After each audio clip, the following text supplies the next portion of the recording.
You want sports? We got sports for you right here, Woodward Sports.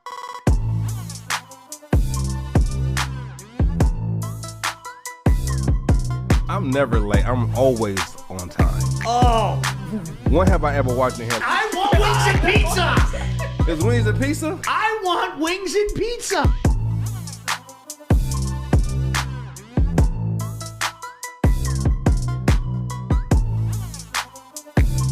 Yeah. I played with that gorilla. You hear me? Okay. You have a Tesla. You float here.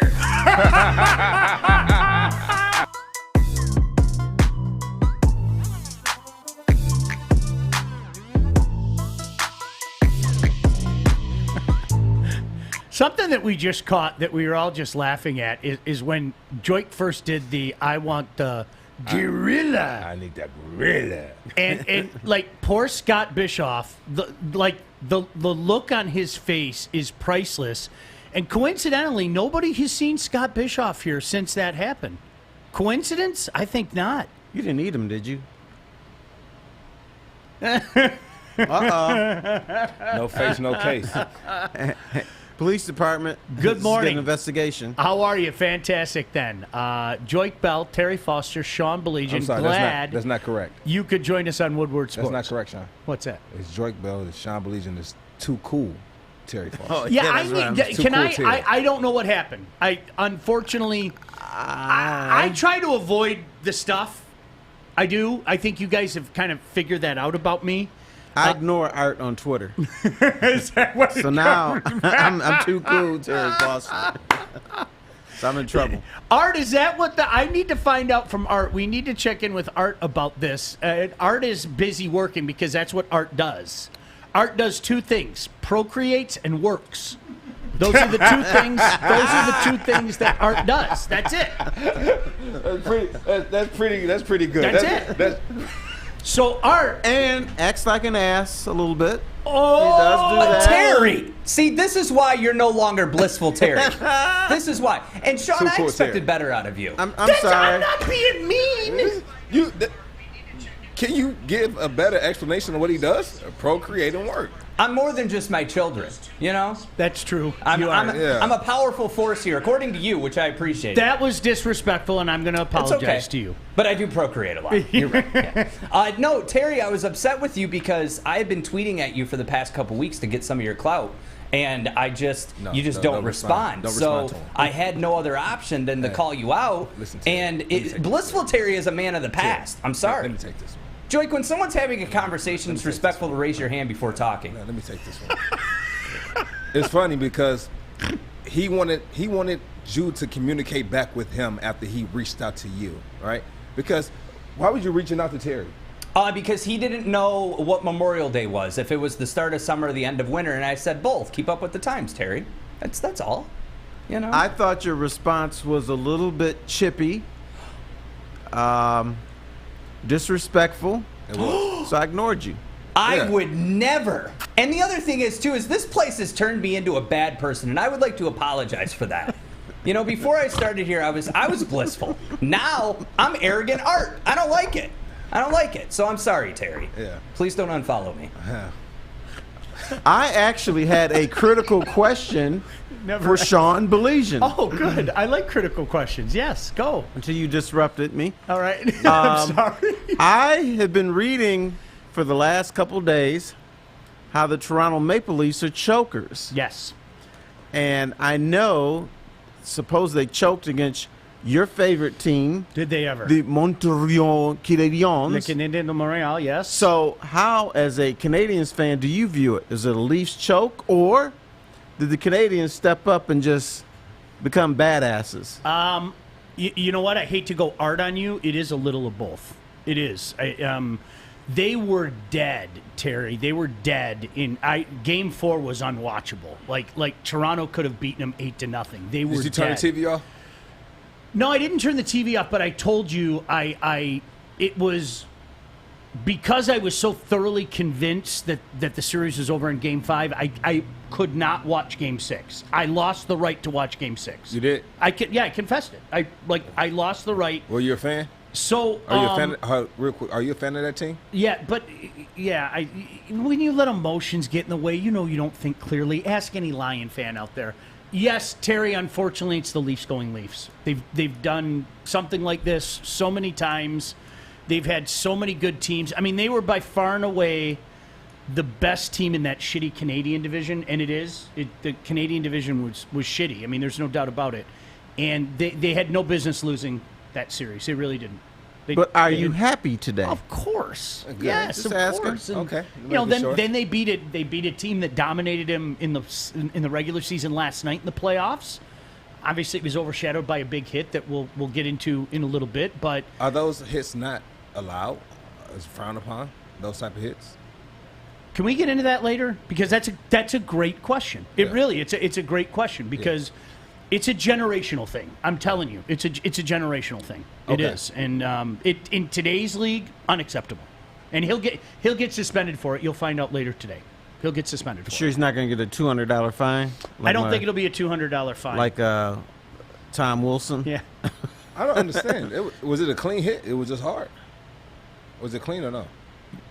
When I saw it, I thought it was a clean hit. He just got the best of him. Do you want to jump into it now since it's there? No. We'll have to. We'll save it. We'll save it. But one thing I wanted to mention when you said you didn't give yourself the right to watch games 6 or 7, and you're a fan of them. I just want you to understand. LeBron couldn't watch the end of that fourth quarter game. Oh my gosh! Just letting you know. Just oh my gosh! Just throwing it out there. It's not the same. Oh my gosh! LeBron's walk off. We talked about it yesterday. It was. No, you know what? I'm very superstitious. So like literally, I had to make the universe right. It's fun. Smoke Show Mike and I were talking about that. He was like, he goes, I totally understand that. He goes, you can't mess with the mojo of the universe because this series was over. You lost the right to watch Game 6. And I did. I lost the right. So the funny thing is that when you said that about your superstitions about not watching the game because you had to make the universe right, I remember it was a crazy fan who was at the Chiefs game when they were down by I think 20-something in the playoff game, and he said, I have to leave. He's like, whenever I watch them, they lose, so I have to leave the game. It was the Texans game, right? Yeah, yep. Yep. And so he left, and that's when they started their run. They came back and they won the game. And so they asked Patrick Mahomes during the press conference. They said, well, you guys have a fan who said that whenever he watches you guys end up losing. He said he was at the game, the Texans game. He said he ended up leaving. As soon as he left, you guys started the run to come back. He said, what do you have to say to that fan? He said, don't come to the next game. Terry, you know what? A lot of people in the past week have compared the Toronto Maple Leafs franchise to the Detroit Lions franchise because Toronto hasn't won the Cup since '67. Of course, with the Lions, it was '57. And now the Leafs haven't won a playoff series in 17 years. So a lot of people have compared the two. And the difference that I would say is the Leafs were this close a few times.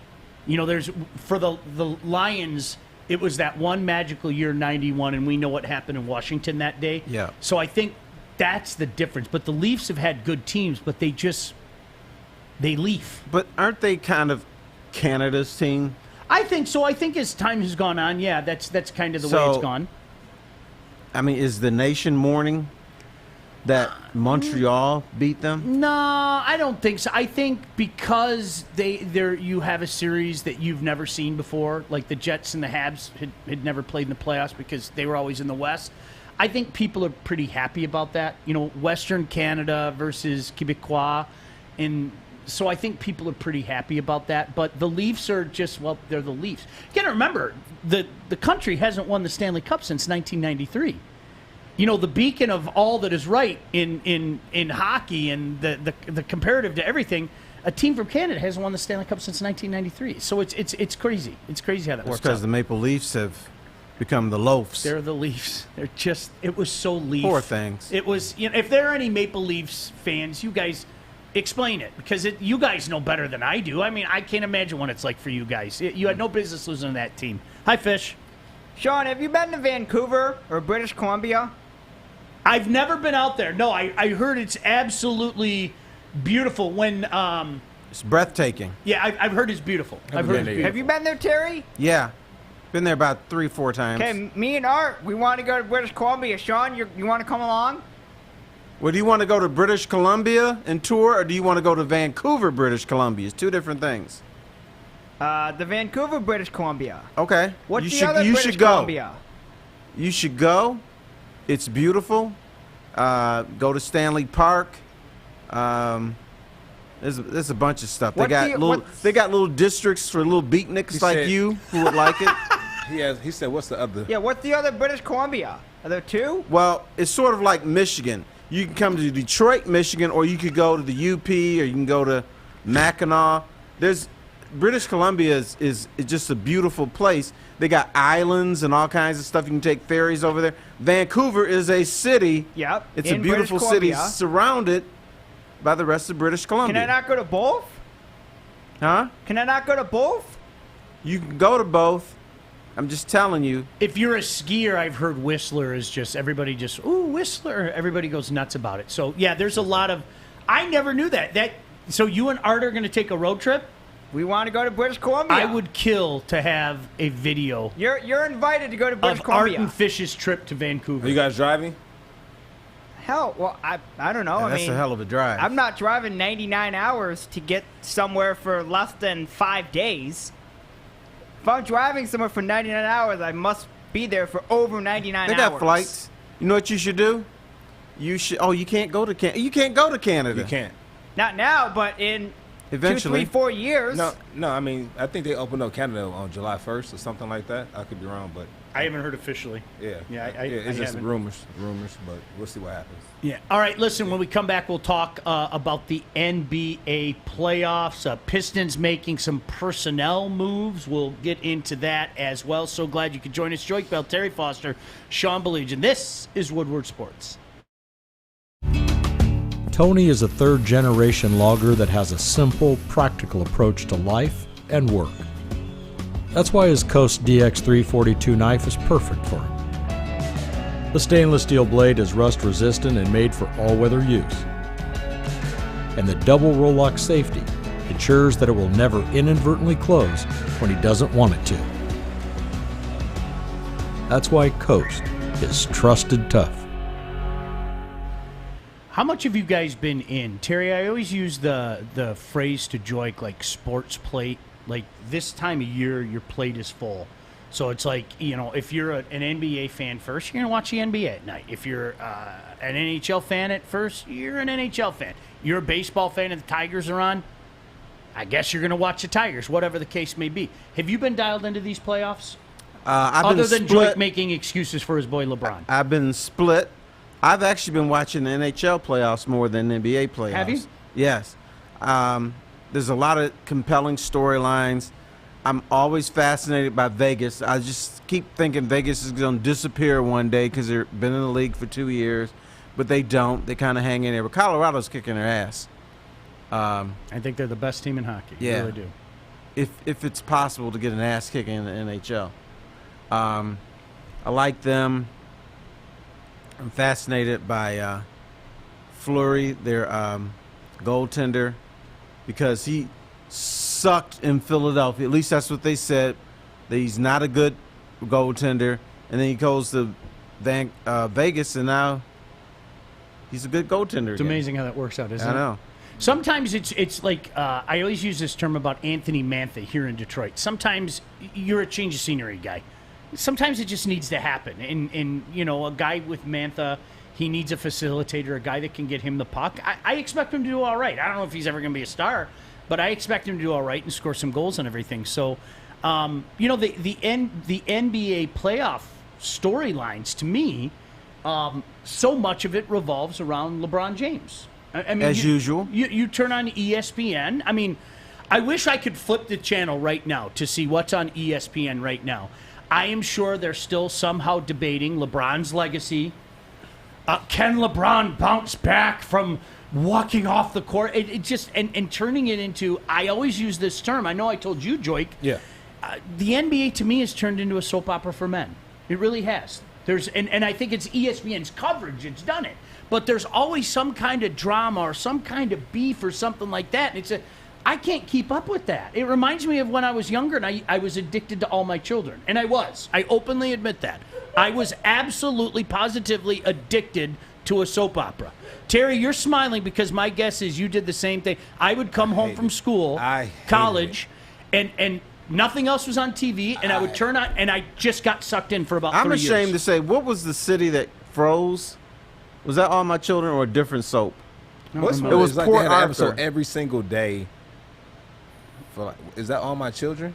That was on, and One Life to Live was on. Yeah, I mean, was that like, Arthur, which one was Life like to Live? every single day for like years? All of them. All of them. Days of Our Lives. Monday of Our through Lives. Friday. General Hospital. I was General Hospital. Don't talk about General Hospital. I hate all of them. I can't stand them. They make my back itch. I hate them. Do you know who the biggest supporters of soap operas are? Don't say athletes. NBA and NFL players. Yes, sir. Don't say athletes. Oh my Dude, I God, can't tell you how many times I was in your locker room talking about General Hospital Oh my God. to your teammates. Oh my God! Listen, General Hospital. I just can't do it. I can't do that. All My Children. I respect the Days of Our Lives. I respect that a lot of those actors and actresses go off to do other TV shows and movies. I respect it. I just can't watch it. No, dude, like when you got to remember, okay, back in my day when we were younger, we had like 5 channels to watch. Me too, and that's Right? the only thing that was free. And I'm not joking. Port Charles was General Hospital, Port right? Charles, that's right. I got absolutely addicted to All My Children, to the point where I had a class until 12:50, and I used to have near panic attacks. Am I going to make it home in time? I need to see what's happening with Tad and Dixie. And then, it was so weird because one day I, snapped out of it. I was watching the episode, and I was like, this is horrible. And I never watched it again. But honestly, that's the way I feel, especially with the way that ESPN covers the NBA now. I feel like it's like, on the last episode is As the Ball Turns, and it's like, I don't want this drama. Can't I just watch a freaking basketball game? Now, that's the NBA's fault, though, because years and years ago, they started promoting the players over the teams. It was always LeBron James and the Cleveland Cavaliers take on Dwayne Wade and the Miami Heat or whatever. And so it was always about the players. And you have to understand there's a lot of moving parts going on, particularly in the NBA. It's, you have the drama with LeBron. You know what it is? How many times he's going to flop? You have Black Lives Matter. You have a lot of things that are infiltrating the league right now. That's why it's a soap opera now. I'm going to tell you this. And it's the key word that you guys both are using. It's the key word. And you guys got to get this. You guys are using the word drama. And what sells? Sports and drama. Tell me another TV show that's all drama, but it sells every single year. It's not going. What was it? Love and Hip Hop. All drama. I don't watch it, but for some reason it's on every single year with a new season. Drama sells. And so they end up bringing that drama to the NBA because what? Drama sells. And so it's going to continue to happen over and over and over because it's selling. People want to watch it. People want to see it. It's going to cause controversy. It's going to cause more people to have more opinions. And the more people who have opinions are more people that's going to be tuning in. That's what it is. Right. Can I say this, Art, before we get to you? Because I want to point out Art is standing there with his hand up. Art, no, put your hand up. Oh, sorry. So everybody knows. Doing a great job, buddy. Joique, I think you're spot on with that assessment, but to me, there's nothing worse than contrived. Just as a matter of personal opinion, I think some of the storylines are contrived and almost force-fed on people, and that's when I tune out. It's like, oh, okay, if it's real, I'm with you. It's like I'm in, but sometimes it's like I think they're trying to create drama where maybe it doesn't exist. Am I making sense at all? Yeah. Yeah, but, I think we're talking about LeBron James, and because he is the league. Oh, he's a drama queen. When the man walks off the court the way he did, that was news 30, 40 years ago. No question about it. And it still is today because in team sports, you're always told You're not bigger than the team. It's all about the team, the whole bowl thing.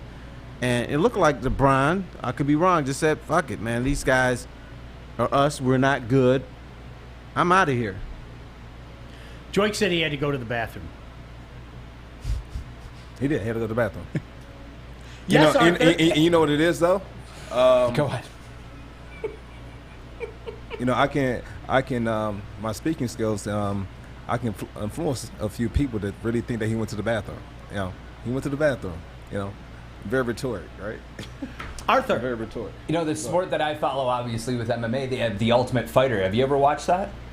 No. No? I feel like that would be a good ticket to get into, like, the UFC and MMA. They just started a new season with Brian Ortega and Alex Volkanovski. Here's the thing, though. Now that I think about it, Kimbo Slice, he was a backyard fighter, obviously, and Joique and I have talked about him before. Yeah. But I think a great storyline would be former Detroit Lions joins The Ultimate Fighter. So it's like the real world and Ultimate Fighter. It's like meshed together. So they have 16 people that live in a house. There's alcohol, but there's no cell phones, and you fight each other every week, and then you earn a contract in a 6-figure.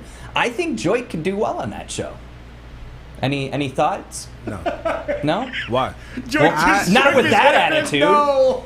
I said why. Why would I do Well, that? because I feel like your stature would be great. How much do you weigh? 240. What was that? 240. Get down to 205?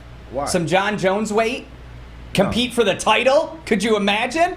I'm kissing your ass here, Joique. Give me something. I haven't been 205 since my senior year in high school. Well, get down to it and let's do a title run. I don't think my bone structure will allow me to get that. I think Joique Bell is a very tough young man. Yeah. However, Yeah, for him to do that, I need to see what his flexibility is like, which I do not know. I've told him many times, let's grapple. Everybody could see, Flexibility as far as what? I mean, you got to kick some dudes in the nose. Because these guys are like flexible and their legs go from here to up, way up there. I mean, through training,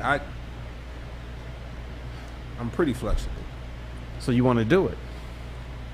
No, I wouldn't do it, but I'm flexible. I mean, I'm not gonna say I'm the most flexible guy. Can you show us some flexibility, Joique? What? Wait, Watch what? this. Whoops, Now just you broke broke the the chair. chair. No, That's that a was big my boy. hamstring. He That was my broke Maz's Joique chair did that, and it hurt again. my hamstring No, so badly Maz my broke his hamstring chair. popped. And they rigged it. Can I tell you, this is going to be very unpopular, and maybe you guys are going to be surprised because everybody loves this and everybody hopes it comes to Detroit every year. Do you know what show I had enough of after watching 2 episodes? Don't say Game of Thrones. No. Okay. The stupid NFL, the NFL camp show. Hard Knocks. Hard Knocks. I had enough of it after 2 Really? shows. I really love did. that show. Do you know why? Because maybe this is old, jaded Sean, and that sentence could be used a lot. Yeah. When the guys know the camera's on, it feels so entirely contrived to me. It just does. Seeing it up close, seeing you guys at camp and how things really go, not the behind-the-scenes stuff, and seeing when the cameras are on at Hard Knocks, I just thought a lot of it was contrived. But know what just it one is? man's opinion. Like they try to do more or they try to do less. I think that they tried to spice everything up and throw in dashes of drama to it, and everybody yells at me for it. But I'm gonna tell our you buddy right now. Killer's like, I can't believe you don't. And I watched it, and it was like, okay, no, it's not for me. I can't lie to you. When we see cameras, or you know how they do the mic'd up with the players during the game, we don't want to do that. We don't want that extra attention. We don't want our conversations we're having to be broadcast. And so what we do as a warning is that we walk by another player or we walk by a teammate and we'll say either whoop whoop, like a siren, like, okay, I'm the feds, or we say, listen, I'm the feds today, so watch what you say. Or That's great. And so, no, we do that. And so I remember, I'll give you a perfect example, right? I'm at a friend's wedding in L.A., and Kevin Hart happened to be at the same. His best friend was marrying a friend of mine from college, so we were there. And so when the ceremony was over, we were having a conversation. It was me and Kevin having a conversation, and some of the things we were saying was like I don't want people to know what we're talking about or what I'm doing business-wise. And so as we're talking, this lady walks from behind and says, Mike, I think your mic is kind of staticky. I got to fix your mic. And this is after like 20 minutes of us talking. And I said, are you mic'd up? You're not going to tell me you were mic'd up? And he said, listen, I'm the editor. Nothing goes on my show without me knowing about it. You're fine. And so, but in the NFL, we're not the editor. And so we don't have that power to be like, don't put that in there. And so I remember I was mic'd up and somebody said something to me and I had to cut him off. Hey, whoa. And I just point. And he said, what? He said, okay. But no, we don't like that extra sunshine. So it's I don't know how they would have that on at Hard Knocks and they would want to do more than what they usually do. You usually scale it back. Some guys do. Like who? I'll give. I mean, give me no names. Just give me a situation. There is a particular wide receiver who made a name for himself and then changed his name. Who meeting him in person and the person that he portrayed were two entirely different people. Is this same person, he ever come to a Lions training camp, not as a player, but just visiting before? Maybe he did. Here, I'll get. I think I know what you're talking about. Cinco would be a way to call him. How's Yes, that? he did come to Lions training camp. Training camp. I saw him. Yeah, that's when I was playing. Openly, no, seriously, he was at the Super Bowl, and it was so funny. He was such a chill dude, and I said, Chad, you're blowing my mind, man. Like, this is, and he goes, man, the lights go on. He goes, I turn it on. I know what I'm doing. Like, totally calm, like, thought out, well played. So I think a lot of that stuff is contrived. Yeah. You know, and listen, I'm not begrudging the guy. Yeah. I mean, he made a name for himself. I mean, make no mistake about it. I'm not killing him for it. Yeah. But I just think some guys, Joique, are, you know, they know the cameras are on, and so it's time to play a role. That's how you get paid. Yep. That's exactly how it is. Unless you're great.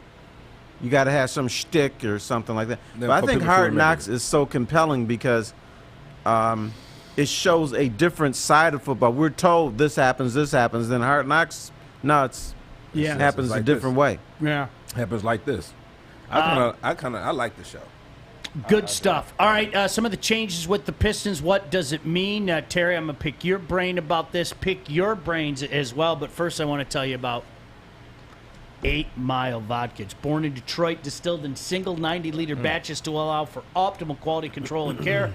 Carbon filtered, aerated, bottled at the perfect time to produce a subtle taste with a smooth finish and character all its own. It's an exceptional premium vodka that can be chilled and enjoyed straight or mixed to create an exceptional cocktail. Now, next time you're out, ask your bartender for an 8 Mile Vodka or pick up a bottle at Meijer. And as always, drink responsibly. How presumptuous of me. Can you stick around, Terry? Yes, sir. He's the best ever. Terry Foster, Joique Bell, Sean Baligian, Woodward Sports.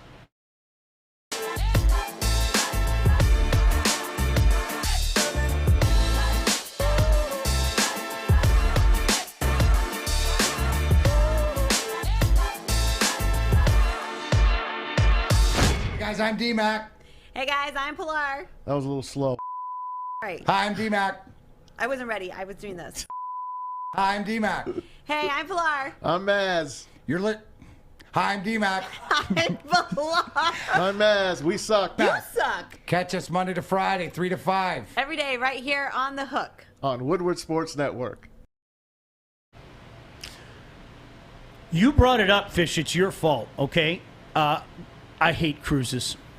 I had to get it off my chest. They were talking about Art and Fish are going to go on a lover's excursion and take a tour of Seattle up to BC and to Alaska. That is romantic. It's incredibly romantic. And Fish, don't do it. Don't do it. The cruises are. Have you ever been on a cruise? I have not.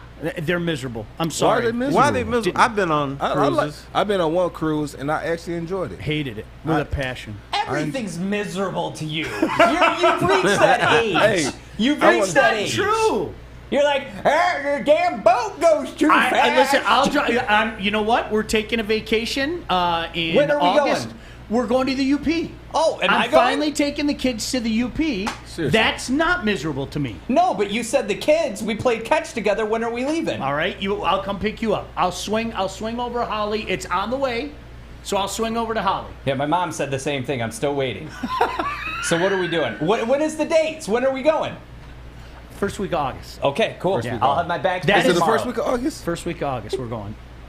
I'm leaving the first week of August. Well, Wait, what? guess what? We're both going to be off. My Wait, birthday what? week. It's my birthday week.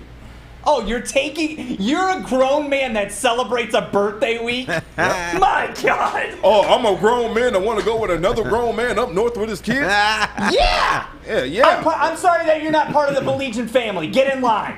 I was a part of the family before you were. No, you He's weren't. on my highlight tape. You never played catch with Sean Baligian. Huh? You I never saw played that. catch with Sean Baligian. And you dropped a few balls, but you got it together. Yeah. Listen, He's I always dropped a dropping couple. balls. I put it in. They said, "Hey, you're doing so great." Justin's like, "Can you drop one or two?" I said, "Sure." Oh, wow. Man, this place is crazy.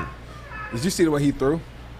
Yeah. He threw like a girl. Oh, Yeah. okay. 140 yards is throwing like a girl. You did not throw a damn ball 140 yards. Listen, I understand. You know what, though? He was representing Pride Month. I respect it.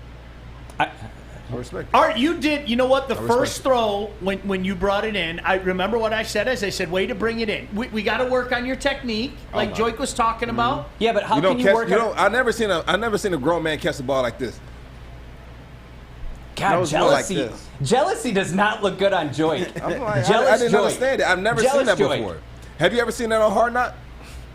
Do you know what I used to do? Here we go. The professional comparing it to the amateur. Do you know what I Oh, used to do you with my son? compare yourself to a Round two. professional when you. If I walk out on the show, LeBron walked out. If I walked out, you compared yourself to a professional yesterday. Yeah, so I don't want and to hear I'm that. saying So be quiet. professionally, I cannot catch a ball as good as you. So no, it's gonna be across the board, not just one Okay. thing. Yeah, you know what I can- forgot to do? Like, Go ahead, Art, Sean. the next time we play catch, and there will be a next time. Will there? I did this with my son when he was playing baseball. You know, like little kids, you know, you throw the ball and sometimes they kind of just put their glove out like this. So I would throw the ball to him to teach him. Sometimes you put your glove that way. Sometimes you put your glove that way. Sometimes you put your glove that way. Sometimes you put your glove that way. And that's what we'll teach you, Art. Like, was and what- I'll throw it past at your face and I'll go, Art, now how are you going to catch the ball like this? Put your hands out like that. And then I'll throw the ball over here. Same thing. You can't catch the ball like that. So what I'll say is, Art, put your hands out like so. But that's you were fine. This For the was first time. This was the first time you ever and played Joique's catch. like, "You're not Calvin Johnson. What the? Like, come on, How calm old down. are you, brother? What? 32. You 32 and this is the first time you caught a football? No, like Yeah, the it's the first first time that I time. played It's catch first time. with It's first time. It's first time. with another man. It's first time. First time playing catch. Yeah. All right. Yeah, first All right. time playing catch. It was a fatherly moment. He's a real athlete over there. We'll work on it. Joique wants me to grab my triplets and just throw shotguns at him just as hard as I can. Oh, you're not an athlete? What the? No. you're You not don't an have to athlete. be an NFL player. Just be a man. That's all. That's it. I don't think he knows how to do that yet. He's working though. Terry, working I with can him. throw farther Terry, than you. Terry, Get we out working of with here. him, Terry, we working with him. I promise. We're working All right. with him. He just got to come We'll out of work his shell. on your passings. You know, some guys are receivers, some guys are quarterbacks. You're a receiver. What are you laughing at, Joique? You're What a is- receiver. What is so funny? Terry, I'm laughing at Terry. Oh, your sidebar I conversations. just don't know, While why Sean's can't- trying to talk. Why can't we all get along? We I can love if you just everyone. agree that I I'm a love great. everyone. I'm a I great love everyone in football this room. prospect. I love art. No, you don't. You're right. Because Thank I'll you. tell you why. All right, tell me. I asked you a critical question about Art, and I called him brother. And you said he's not our brother. Yep. So I was trying to clarify, Yep. can I not call a white guy a brother? And you said, no, you can't call Art Wow. be a brother. So that's all I got That to was say. then. People grow. And I've grown since then. Me and Art That was have, 2 weeks me- ago. Me and Art has had some personal conversation within the last 2 weeks, and we kind of got close. Is Have he you your guys- brother? have Is you Art guys your had brother? some No. nice But talks? yesterday he said that I wasn't his man. He said that Sean was his man. So now he's not our brother anymore. No, Yeah. when are you going on vacation again? First week of August. First week off, you want to come? Yeah, no, I'm going to put it in my calendar. It'll be a blissful week. He's going on the cruise. I'm going on a cruise. I guess I'm in the. Lynn said she loves cruises. You know what? I felt confined. Honestly, You did? I did. I felt But confined. the boats are so big. Big. I felt confined, and it was a bunch of old people, and it was like older than me, and that's saying I'm a an lot. old person. I didn't. Oh, you must have got on the old crew. You I gotta didn't go get on a enjoy new it. one. I didn't You like gotta go get on a it. I new did it, and I said, look, if this is something you really want to do again, I'll do it. But if you're asking me if I want to do it, absolutely not. Well, let I me know tell I'll you- go on one again because what I want is inconsequential. I've accepted that a long time ago. Now, But do you get off the boat to the different islands, or you just stay on the? Yeah, we went to. I think that's part of it. We went to this city in Mexico called Ensenada, which I would have been better off staying on the boat, to be honest with you. And then we went to San Francisco, and San Francisco was cool. Like, I enjoyed San Francisco. Cool city. I enjoyed it. It is it's one of my favorites. Yeah, it really, really nice, beautiful. I couldn't believe how cold it was because, you think California, and it was cold. San It was a cold Francisco is city. weird. It could be 80 in one part of the city and 50 in another. Yes. Yep. And windy. Yep. But when we went on a cruise, Carnival, and they had hamburgers by Guy Fieri. Oh, really? Yeah, these Why things the were fuck great. didn't I go on that one? What? Maybe you should have been See, on if there. you give me good food, then all bets are Yeah, off. Yeah, it's good food. And that- we should do a barbecue cruise. You could do that. You get enough clout. Sure. You do that. You can do. You watching Chef Dave? They had one dope one where they had like the comedy. They had like a comedy club up there, so you can go have dinner while they do the comedy club. I enjoyed it. It was they had some good. They had some good talent there. Art, you want to take a cruise? I was supposed to go on a cruise with my wife last year, but the COVID's obviously ruined that. I have a fear of being in a place for too long. So, like, a week of being on a boat. No, you I can do felt one for, like, confined. 3. I'm not Yeah, lying. I really did. I What felt about confined. 2 or 3 days? What about 2 or 3 days? They got a 3-day cruise. All right, I could do something like Yeah, that. it- I went for a week, and I'm telling you, do you know what it reminded me of? And I know you and I had this. Vegas. I'll go to Vegas. 3 days. 2 days. That's it. I'm done. 3 days max. Day 3, I got to get the fuck out of there. I mean, seriously, I feel dirty. I feel violated. It's like honestly, and it's people go, oh, you don't like Vegas? No, I do like Vegas. Yeah. For 2 days. Where would Like you go? get to day 3, I'm out. I love Mandalay. But see, I'm out because when you go to, gonna do you work lose at money. Chippendales at all? No, I thought you said Do you you felt feel the violated. same way? No, I feel in Vegas, if you're there for 2 days, you can actually win some money. If you're there for 3 or 4 days, the house is going to get wins. you. House Yeah. wins. And then it starts kicking your ass. House wins. Yep. I Just told you about. I won a lot. The last time I was there, Tim Tebow won me a lot of money when he was playing at Florida. I told you that story. Like, No, you didn't. we were late. I had a big parlay at Mandalay, and all these Florida Gator fans were like killing me because I took Ole Mills in this game.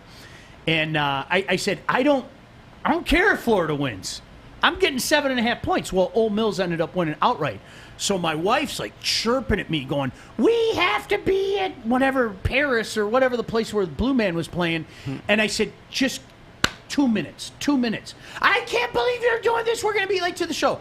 I showed her my betting slip, and her. So when this game comes final, you win this money, and I just went, okay, cool, and everything was fine once she saw the great amount of money. Once Ole Mills, You didn't tell me that story. Yeah, and it was a nice it was price. It was not. it was a like- significant yeah, amount of money. I hit on a really you know how sometimes you just make that bet to make that bet, Yeah. and you know you're not going to win. I won. That was the one time that I won on a silly. You'll do the bets that you like, and then you'll do one. Oh shit! I'll just put 6 games on there for the hell And of it. Mama probably said, "Hey, forget the Blue Man. Let's Yeah, it was. Let's go party." We made it, but we were late, and it was. It was a good time. It was a good time. All right, so I promise, we will come back and we'll get into the Pistons. I apologize. Sidetrack, Sean. Blame me. Sidetrack Sean? That's my fault. That's Fish. It was Fish fault. Fish, that's very nice of you to try to own it, but that's my fault. I want to No. apologize to You're not the everybody only else. No, I person brought at it up this during the table, Sean. break, and I said You're not the only yesterday, person at this table, Sean. whatever you bring up during the break, it goes on the air. I blame the producer. You know what? I want to be accountable. I'm the host. I'm supposed to be driving, so that was on me. Chad, Fish dock did my distract us. Dock my pay.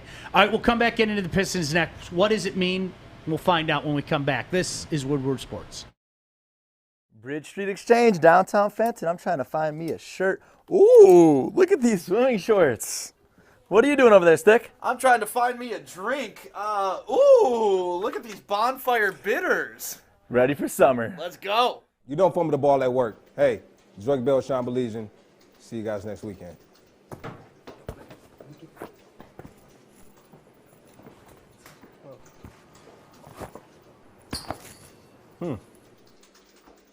Thanks, Mike. Poor Bell's soft. Wait till he comes to New Zealand. Pour that out. All right, welcome back in. Some changes within the Detroit Pistons brain trust. Let me start at the beginning. I know from talking to both of these guys over the past few months, I don't want to speak for them, but this is how I will approach it. Is it safe to say we're all on board with what the Pistons are doing, right? I am. We I like can't the speak direction for the everybody Pistons else. are going, Yes. right? Joique, I think it's safe to say you like the direction the Pistons are going? Yeah. What does this mean with Greg Polinsky? What does this mean? Does this change things for them?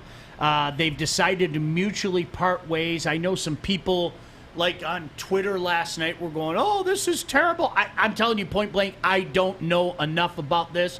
And I have respect for Mr. Weaver, that Mr. Weaver is going to be able to absorb this blow.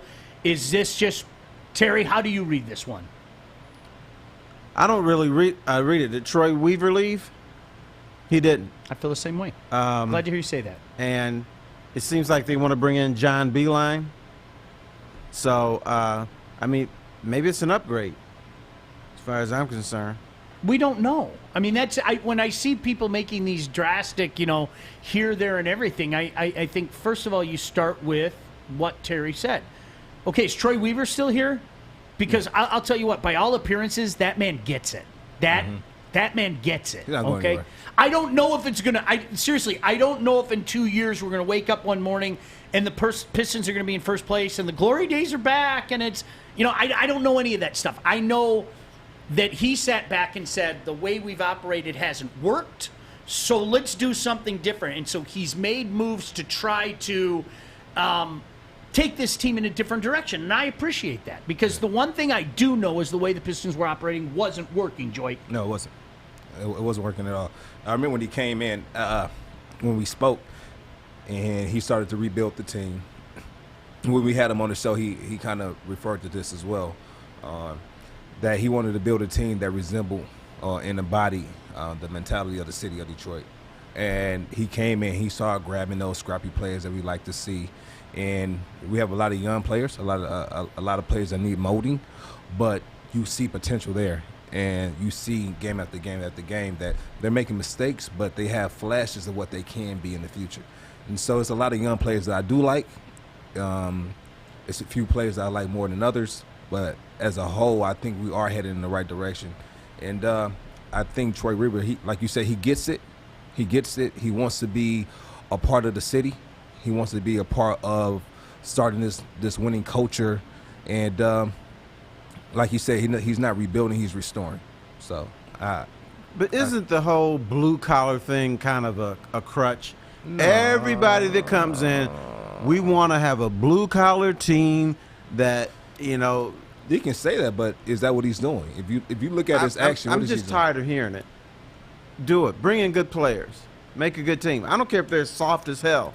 If they can play and win, then bam. Yeah. But they always got to say, I think what happens is you bring in outsiders who think they know, they read like snippets of Detroit. It's a blue-collar town and it's a factory town and everything. And the first thing they say, without fail, we're going to bring in a team that's blue-collar and you're going to be proud of. I'm tired of hearing it. I don't care if when the Lions win the Super Bowl, they have a team like the 2002 Red Wings where it's all first-round draft choices. I mean, everybody's going to the Hall of Fame, the whole frickin' team. I don't care.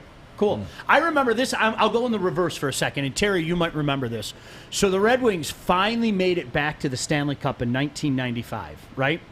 After 29 years, they finally made it back to the Stanley Cup. And they got smoked by the New Jersey Devils, 4 straight. And everybody talked about how boring the New Jersey Devils were. This is terrible. This is horrible. And my mindset at the time was, gosh, I'd feel such great shame being at the victory parade. I can't believe how boring we are. This is a boring Stanley Cup champions. What are you talking about? I just want to win a championship, right? I want to win a Now, obviously, you're going to appeal to people here, to Joique's point. I mean, I think part of what makes that 2004 Piston team probably the most celebrated in my lifetime was it did kind of epitomize Detroit, in my opinion. You know, it was a bunch of guys who didn't fit elsewhere, almost misfits, and guys that people were calling a bust that you put together, and somehow, some way, they made it happen. And I think that's why that team was held on the shoulders of this community and everything like that. But conversely, you know, I'll use the Red Wings as the 2002 Red Wings were chock full of Hall of Famers. Guys that were just flat out studs at various points in their career, mind you. Right. Some guys were near the tail end. Some guys were, I just want to win a championship. And you know what they said about some of those teams? Yes. They can't win a cup because the Russians care more about winning the gold medal for Russia than they do the Stanley Cup. That was a real thing. A real thing. That was a real... and they were soft. I can hear Don Cherry right now. Listen, you kids out there, you're not going to win with the Swedes. You're not going to win with the Finns. Go with a good North American kid. That was real. You know what they said about the Wings? Except for the grind line. Too small, too soft. Yep. They won 4 cups. Yep. So that's all I care about. Yeah, so, I mean, it's going to be interesting to see. Look, at the end of the day, the way that Troy Weaver is constructing this team, he's going to end up with stars because of their draft picks. You know, I mean, he's going to, because let's face it, this is a star league now. I think all sports are. You know, I think there's a reason that we look back at the 2004 Detroit Pistons with such awe and reverence here. Yeah. But find me really another championship team since then that didn't have stars on it. Right. And the Pistons, their next championship, they're going to be led by Imani Bates as their star player. You think so? Well, I mean, you can never tell. The kid is still in high school. It's going to be somebody like that. It's not going to be the next Ben Wallace. Let's put it that way. That's true. As Detroit Kool-Aid said, Troy took it a step farther. He wants them to resemble like the going to work Pistons, and you know, even the star players, you're going to work your tail off. And yeah, absolutely. But look, you need a star. It's the way it is in sports today. I don't know what to tell you. You need a star. And when did it become that? When did it become that? Well, I think that the last team in the NBA was the 2000. I mean, really, we love the guys, and they're some. But who was like a full-fledged star on that Pistons team, right? It was none. But they were all really good players in a great system. 17 years ago. Think about that. It's kind of crazy. I don't know. And trust me, the National Hockey League's become that way. You know, you need the high draft choices. You need, guys that have become full-fledged studs. Now that hasn't been a hard and fast rule in the NHL, because I look at the St. Louis Blues, the team that won a couple years ago. That was just a good, solid team. You know, I don't know if there was a full-fledged stud on that team. It was just a good, solid team. Has this ever happened that and I think this might have been the All-Star weekend of that year, the 04 season, when they had the entire starting 5 from the Pistons start in the All-Star game? Yeah, the next year. Next year. Yep. Has that ever happened? I can't think of it. Even with some of those great Lakers and Celtics teams, I can't think of it. That's crazy. Crazy. And that just shows you how respected that team was. Yeah. All right. I'm telling you. So I'm not worried about it. We'll wait and see how it works. I do want to get into Chauncey Billups as well. Terry, you know Chauncey fairly well, right? I know the young man, yes. All right. Sometimes you look at a guy, and this is easy to say in hindsight, but sometimes you look at a guy and you go, that guy would make a good coach one day. I'll ask Terry when we come back if he felt that way about Chauncey, because rumors abound, and we'll get into them next right here on Woodward Mind if I Sports. tell them about Northwestern Tech? Oh, tell us about Northwestern Tech, please. Please. Northwestern Tech. Start a new career in the industry that is always essential, the heating and cooling industry. To learn more today, go to northwesterntech.edu. Joique Bell, Sean Baligian, and too cool Terry Foster. Stay tuned. Woodward Sports. Hi, I'm David Hall from Hall Financial. And at Hall Financial, we treat our clients like family. And our number one priority is giving each of our clients 5-star service. Our passion for 5-star service, combined with our expertise, allows us to find the best possible solution for refinancing your home loan. We take the time to focus on both the individual and the numbers. We're going to walk you through the process and close your loan in half the time of our competition. Go to davidhallmortgage.com today. You are a character, dude. You are. He is. I love Art, man. During the break, I'm just like, looking ahead. What are we going to do? Get my thoughts together. And then all of a sudden I hear way in the back, pick a side, Joique.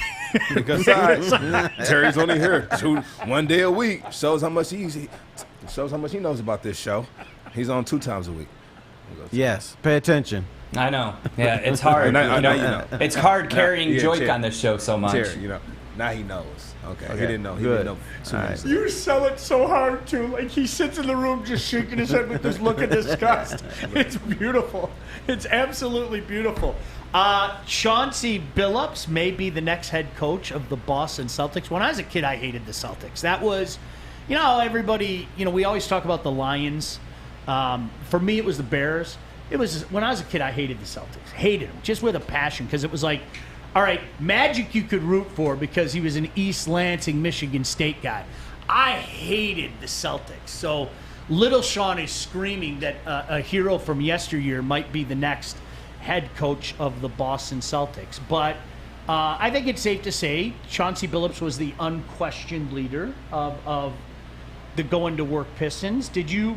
After Ben Wallace said, I'm out of here. Yeah. Basically, yes. Yeah, checked out. And people didn't like the way Chauncey ran it because if it ain't rough, it ain't right. I couldn't stand it. Show of hands. But he was right. Who? We're just going to flip the switch. You could stand who? Chauncey always just, because we were questioning why did it take the Pistons so long to beat a team? Why was it the game so tough when this is a mediocre team you're playing? He said, if it ain't rough, it ain't right. That was his thing. They felt that they could just flip the switch and turn it on whenever they wanted to. And, of course, little do we know at the time, the run was over. They weren't going to win another championship. So by the time 2006, 2007, 2008 came along, all of a sudden that was, as Terry said, that was the kind of stuff they were always talking about. Well, we'll just flip the switch. And then it was the finger pointing and everything. One of my favorite things was, remember, ask Flip. Then everything was Flip Saunders' fault, and it was that went downhill way too fast. It's too bad what might have been. Did Chauncey seem like head coaching stuff to you? Chauncey seems like a front office guy to me. In fact, we had conversations about him after his post career, and he seemed to think he wanted to be in the front office. That he was a front office guy.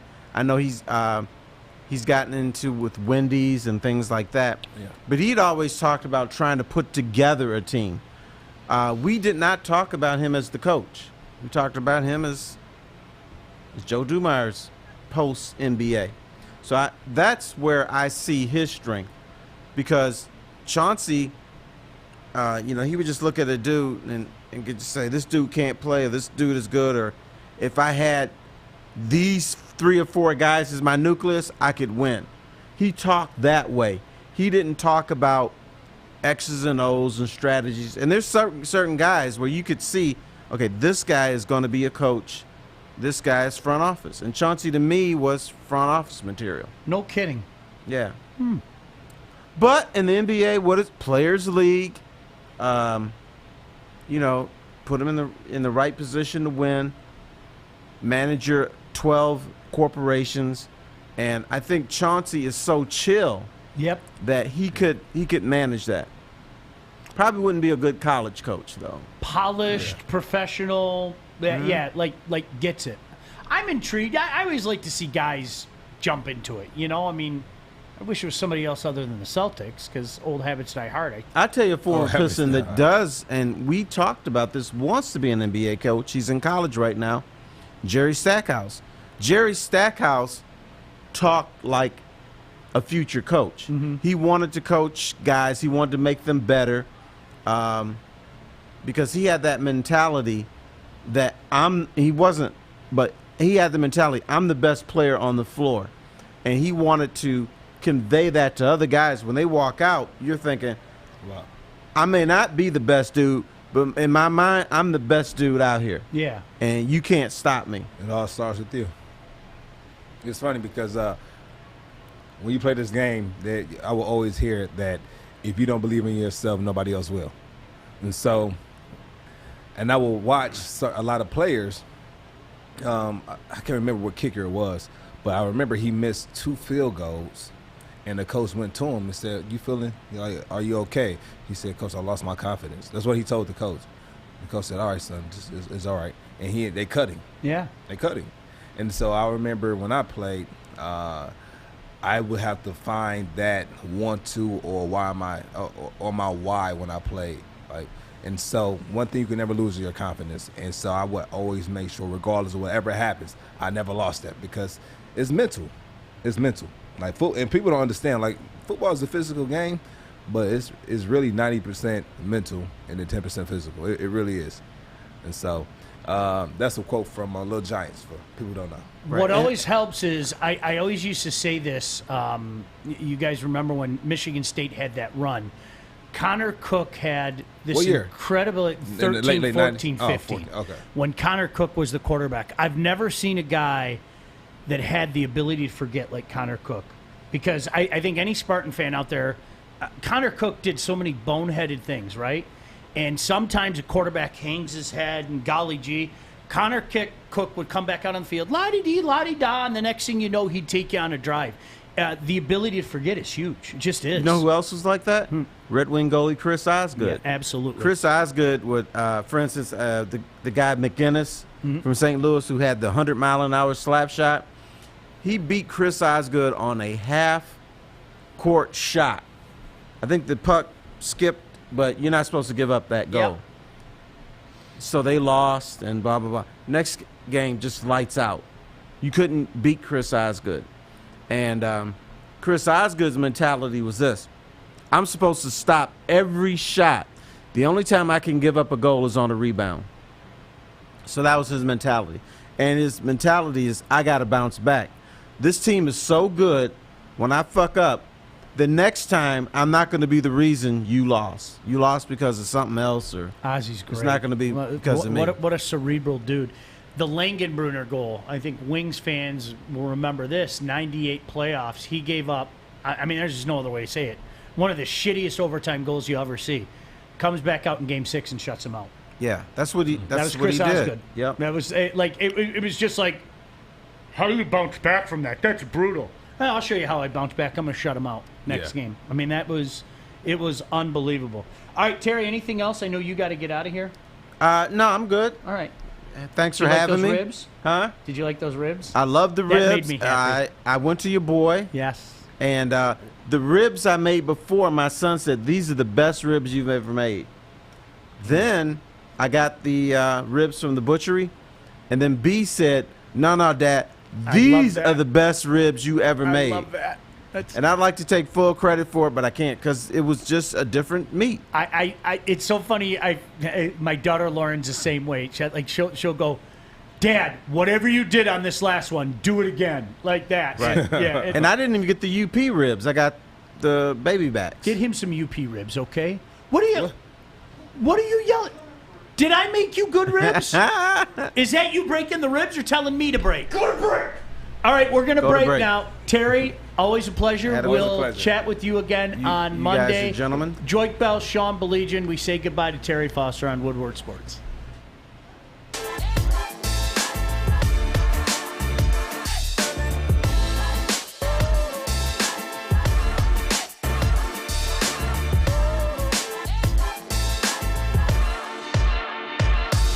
Since Corey's been wearing this LeBron James jersey around the network,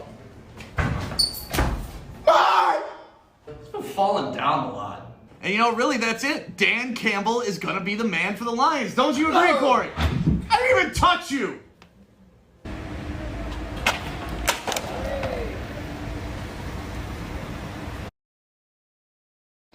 All right, welcome back in. Glad you can join us. Woodward Sports here on a Thursday. How many of you actually watched the Red Wings get the 6th pick again yesterday? I thought they'd do better. Law of averages, right? Law of averages? I thought they'd do better. I mean, it's still the 6th pick. It's, whatever. This is a weird draft year. I think everybody knows this. Steve Eiserman's face was awesome. This is a weird draft year for a couple of reasons. Number one, I am not 100% sure that there is a quote-unquote generational player in this draft. That doesn't mean that there isn't one, but as somebody who has followed junior hockey for more than half my lifetime and has watched a lot of junior hockey and broadcast junior hockey, I can tell you definitively I don't think that there's a generational player in this. That doesn't mean that I'm going to be right, but if you read what a lot of people are saying about this draft, the general consensus seems to be it's a deep draft in terms of good players, but there isn't that, to use an NFL term, a Patrick Mahomes, who, by the way, was taken, 9th overall? There isn't that Sidney Crosby. There isn't that Connor McDavid. There isn't, that stud and everything like that. But the Red Wings have a lot of picks. Pick 6 is obviously still going to help you. But when you have a lot of picks in a draft that's good, you know what, Joique? To me, if you get a handful of good players that can help you out, you're a better team, period, end of story. That's the way that I look at it. It's just, and in any sport as well. Give me a bunch of good players, and a bunch of good players can make a great team. Now with this particular draft, what makes it so unique here? COVID. You have to remember some of these leagues didn't have a league. They didn't, literally, games stopped last March, and they didn't start up again. So there were kids that were drafted last year, the draft class of 2020, that they didn't have the last few months of their season. There are kids in this draft class that did not have a season. There are some that did have a season, that played college hockey or in a league that perhaps had games. But the Ontario Hockey League, where most tough. people say that is the feeder, they didn't have games. Now, the USHL did, the NTDP, and right in our backyard, I was fortunate enough to work for them. The national program has games, and they have produced so many, American-born and bred and coached up players, but there are a slew of kids that played in the CHL that had no games, and it's tough. Think about that. Yeah. It's your draft year, and this is my last opportunity to make a lasting impact, an effect on scouts. You know what it is? You didn't have a game. And I think that's the difference between NHL and NFL, where usually guys are drafted from college. So if college was to shut down, how would guys get into the NFL draft? How would that work? I don't. And for that, it's different. See, with the NHL, they have more avenues, more leagues, more chances to get exposure.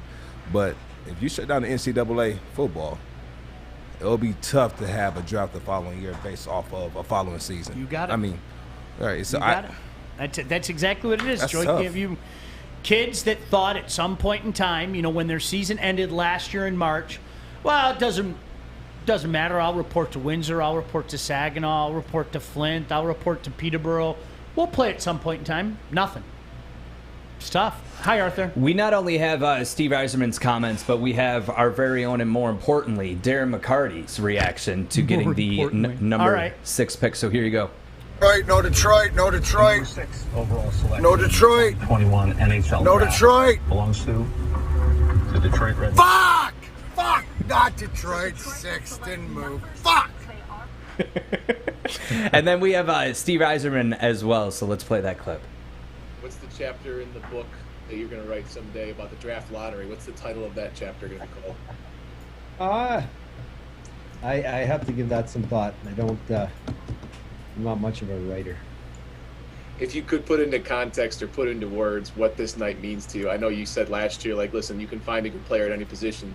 Is this at all frustrating when they change the process and you see Buffalo land what should have been yours last year and this night doesn't go your way? No, there's no sense complaining about it. It is the system is what it is. Good for Buffalo. Again, wish them well. They're lucky to have the first pick. We have the 6th pick in the draft. We didn't go backwards. We'll do our best to make a good selection. And you just, whether it's the 6th, the 1st, the 5th, whatever pick you have, you got to find players. And the system is the same for everyone. We just got to find a way to get good players. So not much you can do about it. I'm not losing a minute's sleep over it. He's not wrong. And if you take a look at what he did down in Tampa, there's 2 things. Steve's right. Let me get that out of the way. But what also helps is when you have a core with guys like Steven Stamkos and Victor Hedman, makes your job a hell of a lot easier. If you can get that, that transcendental player, if you can get a quote-unquote generational talent. But where Steve really, really made his bread is getting a guy like Nikita Kucherov in the 2nd round. Here's a guy that's one of the best players in the league. He's one of the best players in the league. He's taken, 58th overall? That's how you win. Right? I mean, it's when you go out and you get your Joique Bell, when you go out and you get Tom Brady in the 6th round, and you see something that maybe other people didn't see, and maybe you don't even see as good as he becomes. But Steve's right, and that's why he's done a great job of accumulating draft picks. And they have so many in this draft, but you have to make the picks count. But I think it would be different if there was that generational talent in this draft. I don't think there is. But you're saying that off the whim because you haven't seen the kids play. Mm-mm. That's the only reason. A lot of the kids. Well, I've seen a lot of them because some of them have and some of them haven't. But I don't think so. Sometimes you. No, I don't. Honestly, here, let me explain. I'll tell you this. I don't know. Sometimes you see a kid like they had this rule going back about 10 years ago. It's called a special exemption rule. In the OHL, you have to be 16 years old to play. But if you're very, very, very talented, they would make what's called a special exemption for you, right? And you watch a 16-year-old by the name of Connor McDavid play, you don't need to be a rocket scientist to figure out that he's going to be pretty special. And I saw John Tavares. I saw him. I saw Aaron Ekblad from nearby Bell River. You see these guys and you're like, okay, kid's a stud. Now again, is it 100% foolproof? No, because there are guys that I watched that I thought would be incredible. Then there are other guys that people said were incredible, and you were only because his name was brought up before. And I hope he's not pissed at me for bringing this up. When Chris Osgood was doing scouting for the Red Wings, I used to see him at the OHL games all the time, and he heard me say something about Nail Yakupov, this guy who went number 1 overall. And I said, I'm sorry, I don't know what the scouts are watching. I think his teammate's better. I think Galchenyuk's better. Everybody's going crazy about this guy, and I didn't, I saw him 5 times a year, and I was like, but okay. You have a special idol, Sean. I don't know about that. Yeah, no. Let me tell you something. He was a bust. He was an absolute bust. Yeah. He's playing over in the Russian league right now. And it's funny because Chris approached me and he said, we kind of felt the same way. We think that Galchenyuk's the better player. Galchenyuk went 5 overall. Now, has he turned into a stud in the National Hockey League? No. But he's a hell of a better player than Nail Yakupov. So, yeah, sometimes but it's not 100% foolproof. I mean, look at the NFL. There were guys. How many can't-miss guys were there? And we always talk about I thought Ryan Leaf was going to be a stud. I really did. I'm telling you, I thought Ryan Leaf was going to be a stud. Complete bomb. Bust. Mentally, physically, on the field, complete bust. So you never know. Hi, Arthur. We got a question from One Funky Lion. Hi, One Funky Lion. One of the regulars on the YouTubes. Says, hey, Sean, any thoughts on Lindstrom was going to be a generational talent pre-draft? Things were different back then. You have to remember, over there, meaning over in Europe, wasn't being scouted as heavily back then. Am I making sense? The Red Wings were in the forefront of going over and really, really combing all levels of hockey over in Sweden and Russia and, wherever you can. So at the end of the day, it was different back then. Does that make sense? You're talking the 1992 draft. You didn't have team scouts combing everything over there. So did the Wings find a diamond in the rough with him? Absolutely. Same thing with Pavel Datsyuk. Did the Wings find a diamond in the rough with Pavel Datsyuk? Absolutely. Could that happen today? Because teams have tons of official team scouts over. Yeah. Like Joique, let me give you an example. So there is, I'm the regional scout. Yeah, I'm the, let's say, Eastern Ontario scout. All right. You're the Quebec scout. Art is the U.S. colleges scout. Okay, Sawyer is the because he's a farmer. He's Western Canada scout because he's always out in the prairies and everything. Kennedy is our Swedish scout. Fish is our New Zealand scout. I mean, that's really the way that it goes now. That is. And so what happens? A lot of times They've got a good hockey league down there. A lot of times what happens is, Joique, you could call me and go, bonsoir, mon ami. I am in Rimouski, Quebec. There is this kid that you guys have to see, like way on the eastern side of Quebec. There is this kid you guys all have to see. Joique, are you sure about this kid? Guys, the whole effing crew needs to come out here. This kid's a stud, right? So they'll grab maybe the general manager, some other scouts. They'll go watch this kid play for the weekend, and they'll go, Joique, you're absolutely right. Like, we got to sign this kid. So for a guy like Nick Lidstrom, it was different. Today, Nick Lidstrom would be a lottery pick. Today. Back in 1992, there are probably some teams that weren't familiar with him. That's how much it's changed in the last 28 years. I mean, it's really they put their money in the scouting, and it's crazy because you get these GMs, they have their own formula on how they want to scout players. Sure. Right? So and one thing I've learned is some good coaches are really big into numbers, statistics. All right, a team is more likely to do this on third and second down. They're more likely to do this on, third and 2 to 6. They're more likely to do this on third and 7 to 10. And so we're going to run these plays on these specific downs. So I talked to a few GMs, and they have formulas of how they go out and they recruit. They scout. They will have some of the best players that come out of certain areas, and they will send scouts to these certain areas to start looking for the next future talent coming from that area because they're breeding talent from that specific area.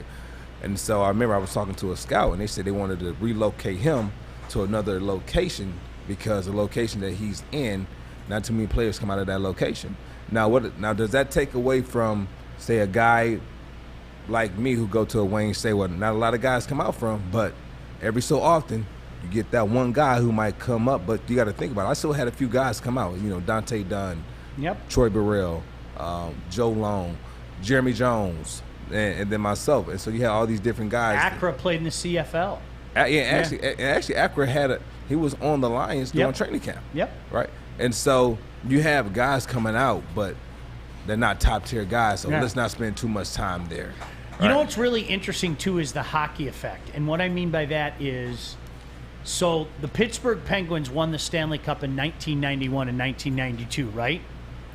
18 years later, it was amazing how many hockey players were being drafted into the National Hockey League because of the Pittsburgh Penguins winning that Stanley Cup.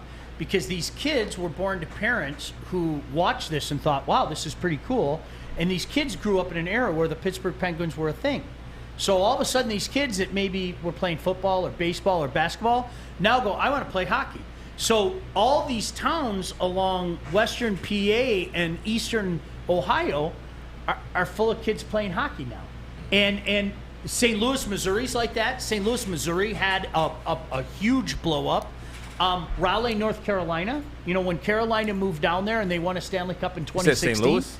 Yeah, St. Louis is like that. Yeah, a bunch of former players went back and are coaching there and developing kids and everything. So that area is really developing kids. So is that something similar? I know you told us something about where you have these kids that come to one location and they basically raise these kids. NTDP. That's what the USNTDP does And out in Plymouth.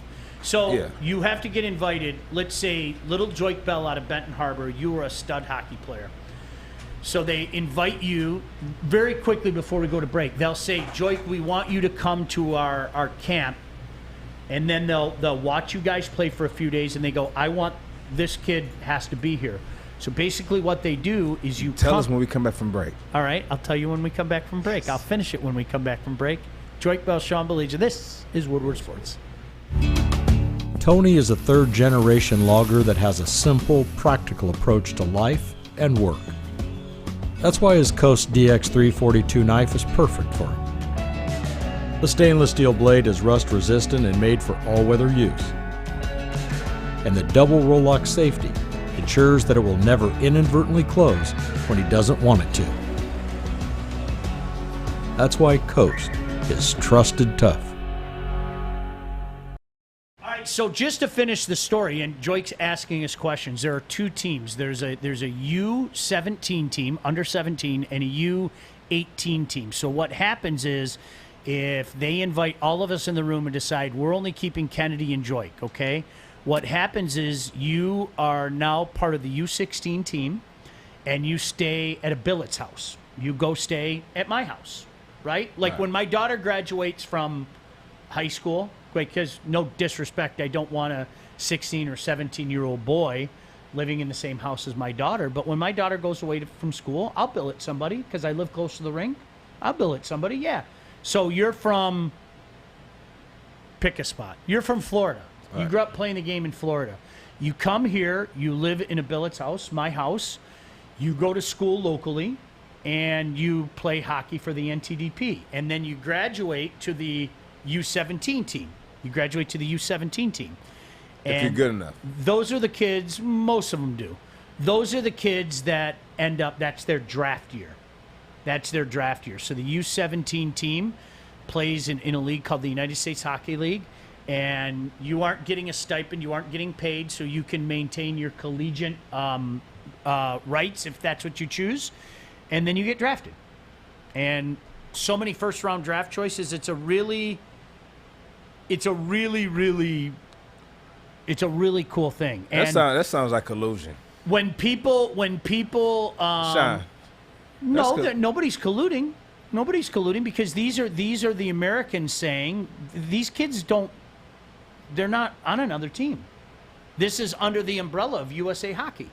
This is USA Hockey saying we want to make the best team. We want to make the best team possible. So it's not collusion, it's recruiting. It's recruiting. Absolutely. So recruiting's not illegal? For your country?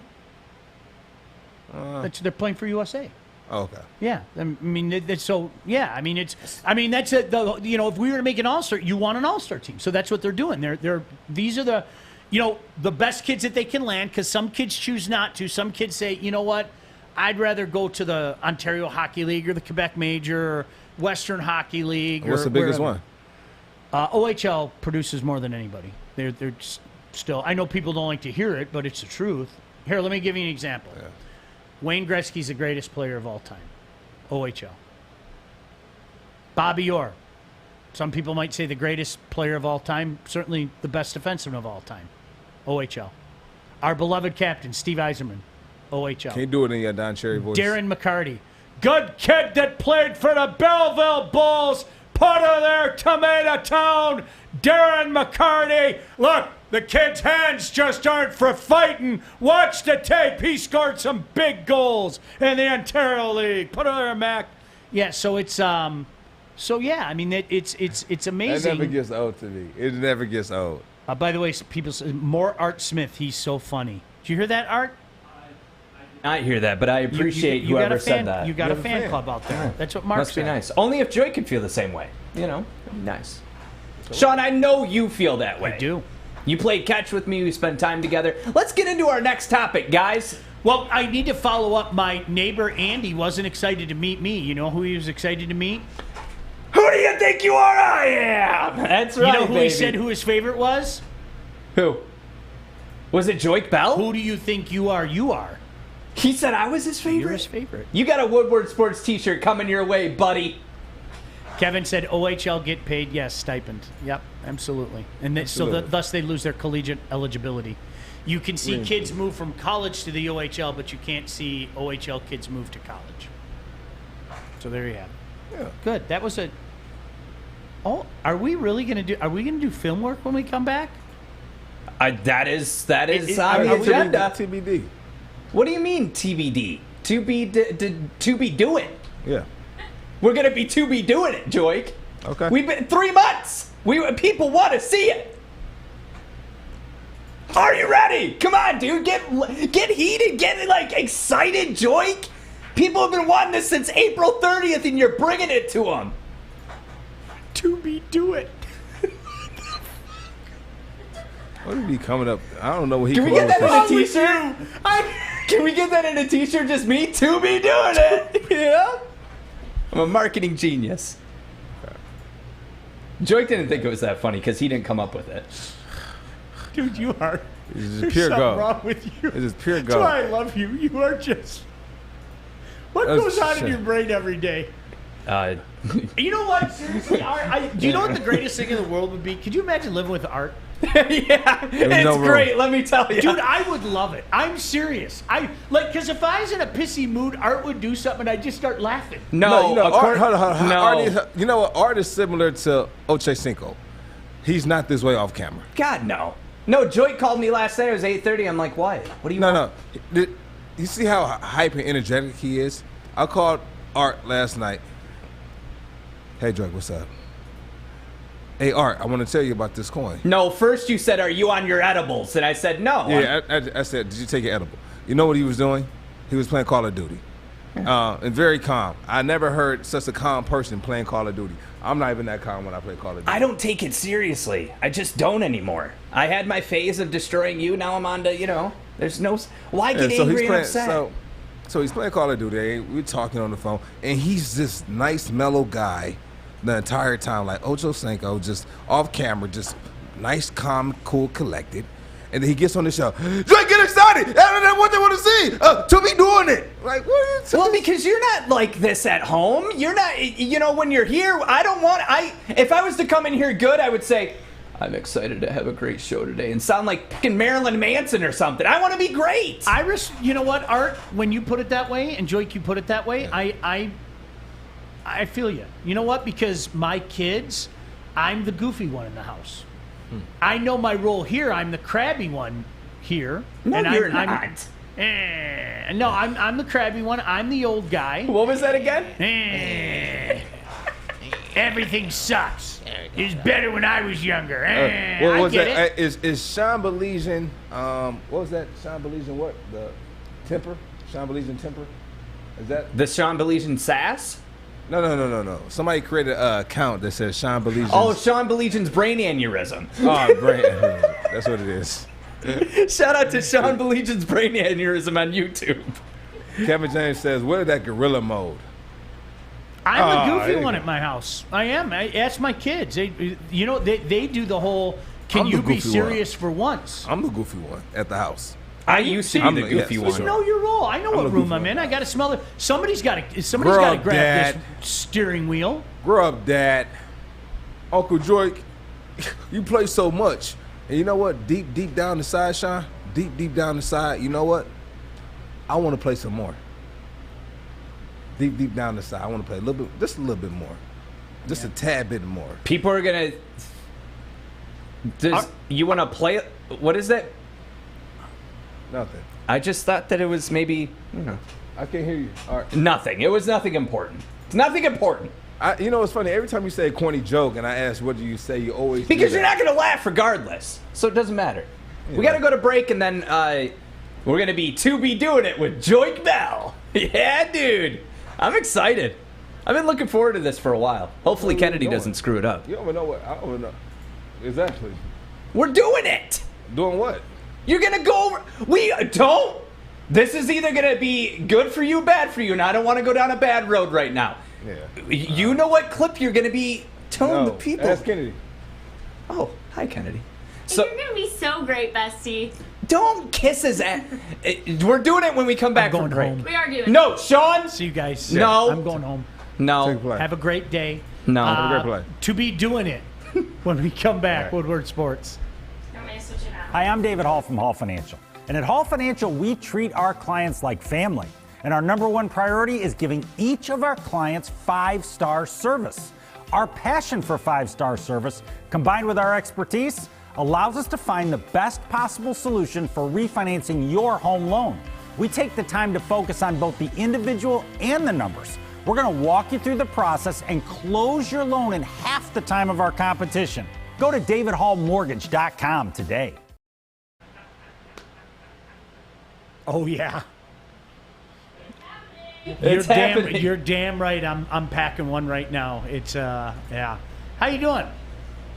Is Sawyer nearby? I need the protection that only Sawyer can provide. I mean, there's no other way to say that. So make sure that we do that. So what video do you have for Joique? Joique had to run to the bathroom. Yeah, so we have a video. We've been wanting to do this for a while. And Joique, hopefully he's not peeing and leaving, but we want Joique to go over some of the most iconic plays. Do you think he's pulling a LeBron? If he pulls a LeBron, he's going to get one of these. LeBron right now. Do you want to be to be doing it or to be determined? We're to be doing it. He's gonna tell us about Marshawn Lynch beast mode, one of the most iconic plays, and that's when he comes there, back in. You know, he was there for. Are you talking about the beast mode play? The beast mode. Joique was there. Joique was. I know. Yeah, he was there. Yeah. So he should be able to talk about it. I'm serious. Okay, so can I? This is called killing time in the business. Okay. Yes. Great time to urinate, by the way. One right? of the greatest things. During your segment, you just decide, hey, I have to pee real quick, and you just leave. One of the greatest things that I've done was I sat with a bunch of scouts, pro scouts and junior scouts, and listened to them talk about what they were seeing, because the little things that they pick up and the little things that they look for, and I'm going to give a shout out to my pal, Mike Vellucci, who was the head coach and general manager of the Whalers and was the assistant general manager with the Hurricanes, and now he works for the Pittsburgh Penguins as an assistant coach. I learned so much from Mike Vellucci. It's insane just listening to him and him having to ask questions. You know, I'm a guy that obviously I grew up with it and everything, but it's one thing. Like, it's the elementary level, and then you talk to guys like that, and Mr. Kermanis, shout out to Mr. Kermanis, but you talk to guys like that, and you get educated. And Art, it's one of those things, it's almost like when you're Art, right? You got to know when to shut up and just listen. Like, Art, when you go off on one of your rants, I love to just sit back. I'm not going to out-Art you, so what I do is I let you go. And so when you listen to these guys talk and just the things that they pick up, and I got a chance to listen to them all talk about, you know, future NHL star Tyler Seguin and the little nuances of his game and the things that you pick up. So I've always been fascinated by that, because I never was, nor will I ever be, a world-class fill-in-the-blank player. Football player, hockey player, basketball, whatever the case may be. I like to study the game, but guys like that see the game differently. Mike Vellucci played in the NHL. Mike Vellucci coached at that level. You know, it worked in as general manager. So they see things in a different way, and the same thing can be said for Joique. Joique not only played at that level, but watched that level, had an up-close and personal look on many, many magical things, and they just look at the game differently. So this is my long-winded way, and I'm almost done because I think Joique is ready, but I can tell Joique about Super Bowl history. Joique can tell me, Darren McCarty trademark, the why. Okay, here's why this happened. Take a look at how it happened. I can tell you the dumb scores and everything. He can break it down for you. So I think we're ready to be doing it. Did I say it right, Art? Okay, let's Art. To be doing it. This is Art. We're going to see if Art can do it. It's actually Kennedy, Yeah, so you better be nice. it's actually her, so blame her. I hope you're not playing in slow motion. I All got right. you, bestie. Do you All right, want so- it in slow motion for the start?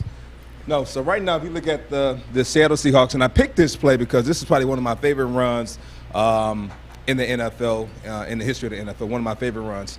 And this is actually, they call it the beast mode. They call it the beast quake. when they actually picked up the crowd cheering on the Richter scale about 3 miles away. And so right here, the Seattle Seahawks are in a 22 personnel, 2 tight ends, 2 running backs. And if you look at the Saints, which happened to be my first game in New Orleans, the first playoff game, I was on the sideline, so I was able to see it in person, which was crazy. All right, playing the slow motion.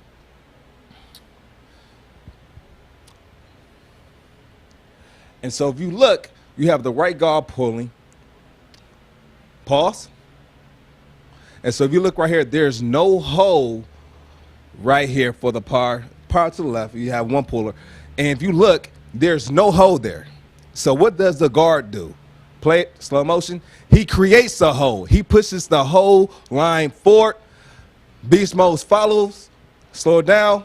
And if you look right now, he's broken 5 tackles already, 6. And this is my guy, TP. Just get off of me. Get off of me. You know what? This was good hustle by Dunbar. That was good hustle, but no close but no cigar. And he caps it off with the nut grab. You can't beat it.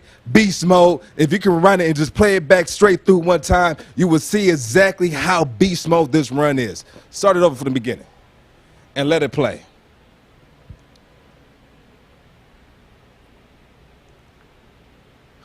If you guys watch, this is poetry in motion. Poetry. Just off me. Get off of me. Stop it. He broke literally 9 tackles on this one play. And this was 9 right here. Get off of me. We in there.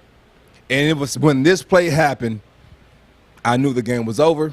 But guess what? I stayed on the sideline. Appreciate it. Dude, what? That was awesome. No, I'm serious. You're a guy. You played the game. Yeah. You played against those guys, and you see it. Look at all the comments, right? Joique coming out of retirement would love to see it. Then there's where's your laser pointer? Steve said beast mode, and this is awesome, Coach Bell. And if Fish can fix this laptop, that would be great because this laptop just absolutely fell apart. Fish, you can stay here. By next week, can we get that, Kennedy, producer? Can we get that by next week? Yeah, the laser pointer. Because I almost went and bought one. But Steve, I know what a sports fan you are, and I mean that with respect. Seriously, you're a big sports fan. I'm glad to see a guy like you say that because that I love that stuff. Yeah. You look at it in a different way that we do, and you can point out little things like that. I love that shit stuff. Look. Little piece of. Aren't you glad we to be doing it?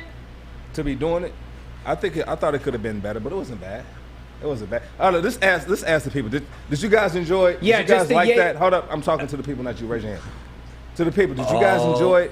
Please comment down below if you enjoyed it. Fish, did you enjoy it? I did enjoy it. What could have been better than? Okay, it's funny. That was a question. You know what? That was a question. What could have been better? Yeah. What did you want? Yeah, do you want like the laser pointer? The laser pointer, yeah. Jenna said you can get one from the dollar store. Yeah. I have a spare one if you want it. Oh, look at all the thumbs up right now. Like I'm looking at Facebook and like there are 100 thumbs ups. You know, when one person likes something, everybody, it throws up like 100 likes. Can't you? You know what, Joique? Bravo. Like I'm serious. I'm giving you a compliment. That's I remember talking to you draft weekend. You were out getting ice cream with your daughter, and I said to you, Joique, we should find some film of, in particular, the rookie running back, and look at what do you see out of this guy? What kind of back? People dig that stuff, man. Because whether you want to admit it or not, you look at it differently than we do. You just do. Yeah. You lived it. I'm never gonna know what it's like to be running through a hole with a bunch of giant, angry Sawyers that want to do bad things to me. Bad attention? A lot of people bad attention. I'm never going to know what that's like. And please, guard, pull, please. Oh, he pulled, there's a hole. I'm never going to know what and Sawyer going, get back here, little man, chasing me down the field. Yeah. I piss myself. I'm never going to know what that's like. Yeah. What was the best part about that run that you enjoyed? I think when he first gets through the hole and he just, like, at that point in time, knowing what I know now, hindsight is 20/20. You could see I'm not getting tackled. Like, you could see it. Like, watching the run, like watching it again, and I've seen that run 10,000 times. What year was that? That was 2011, right? It was 2011 season, but 2012. Yeah, playoffs. It was right after. It was right after. Correct me if I'm wrong. Wasn't it after the Saints had beaten the Lions in the wild card game, and then the Saints turned around and lost to the Seahawks, right? That was. It was a 2011 season. It was 2000.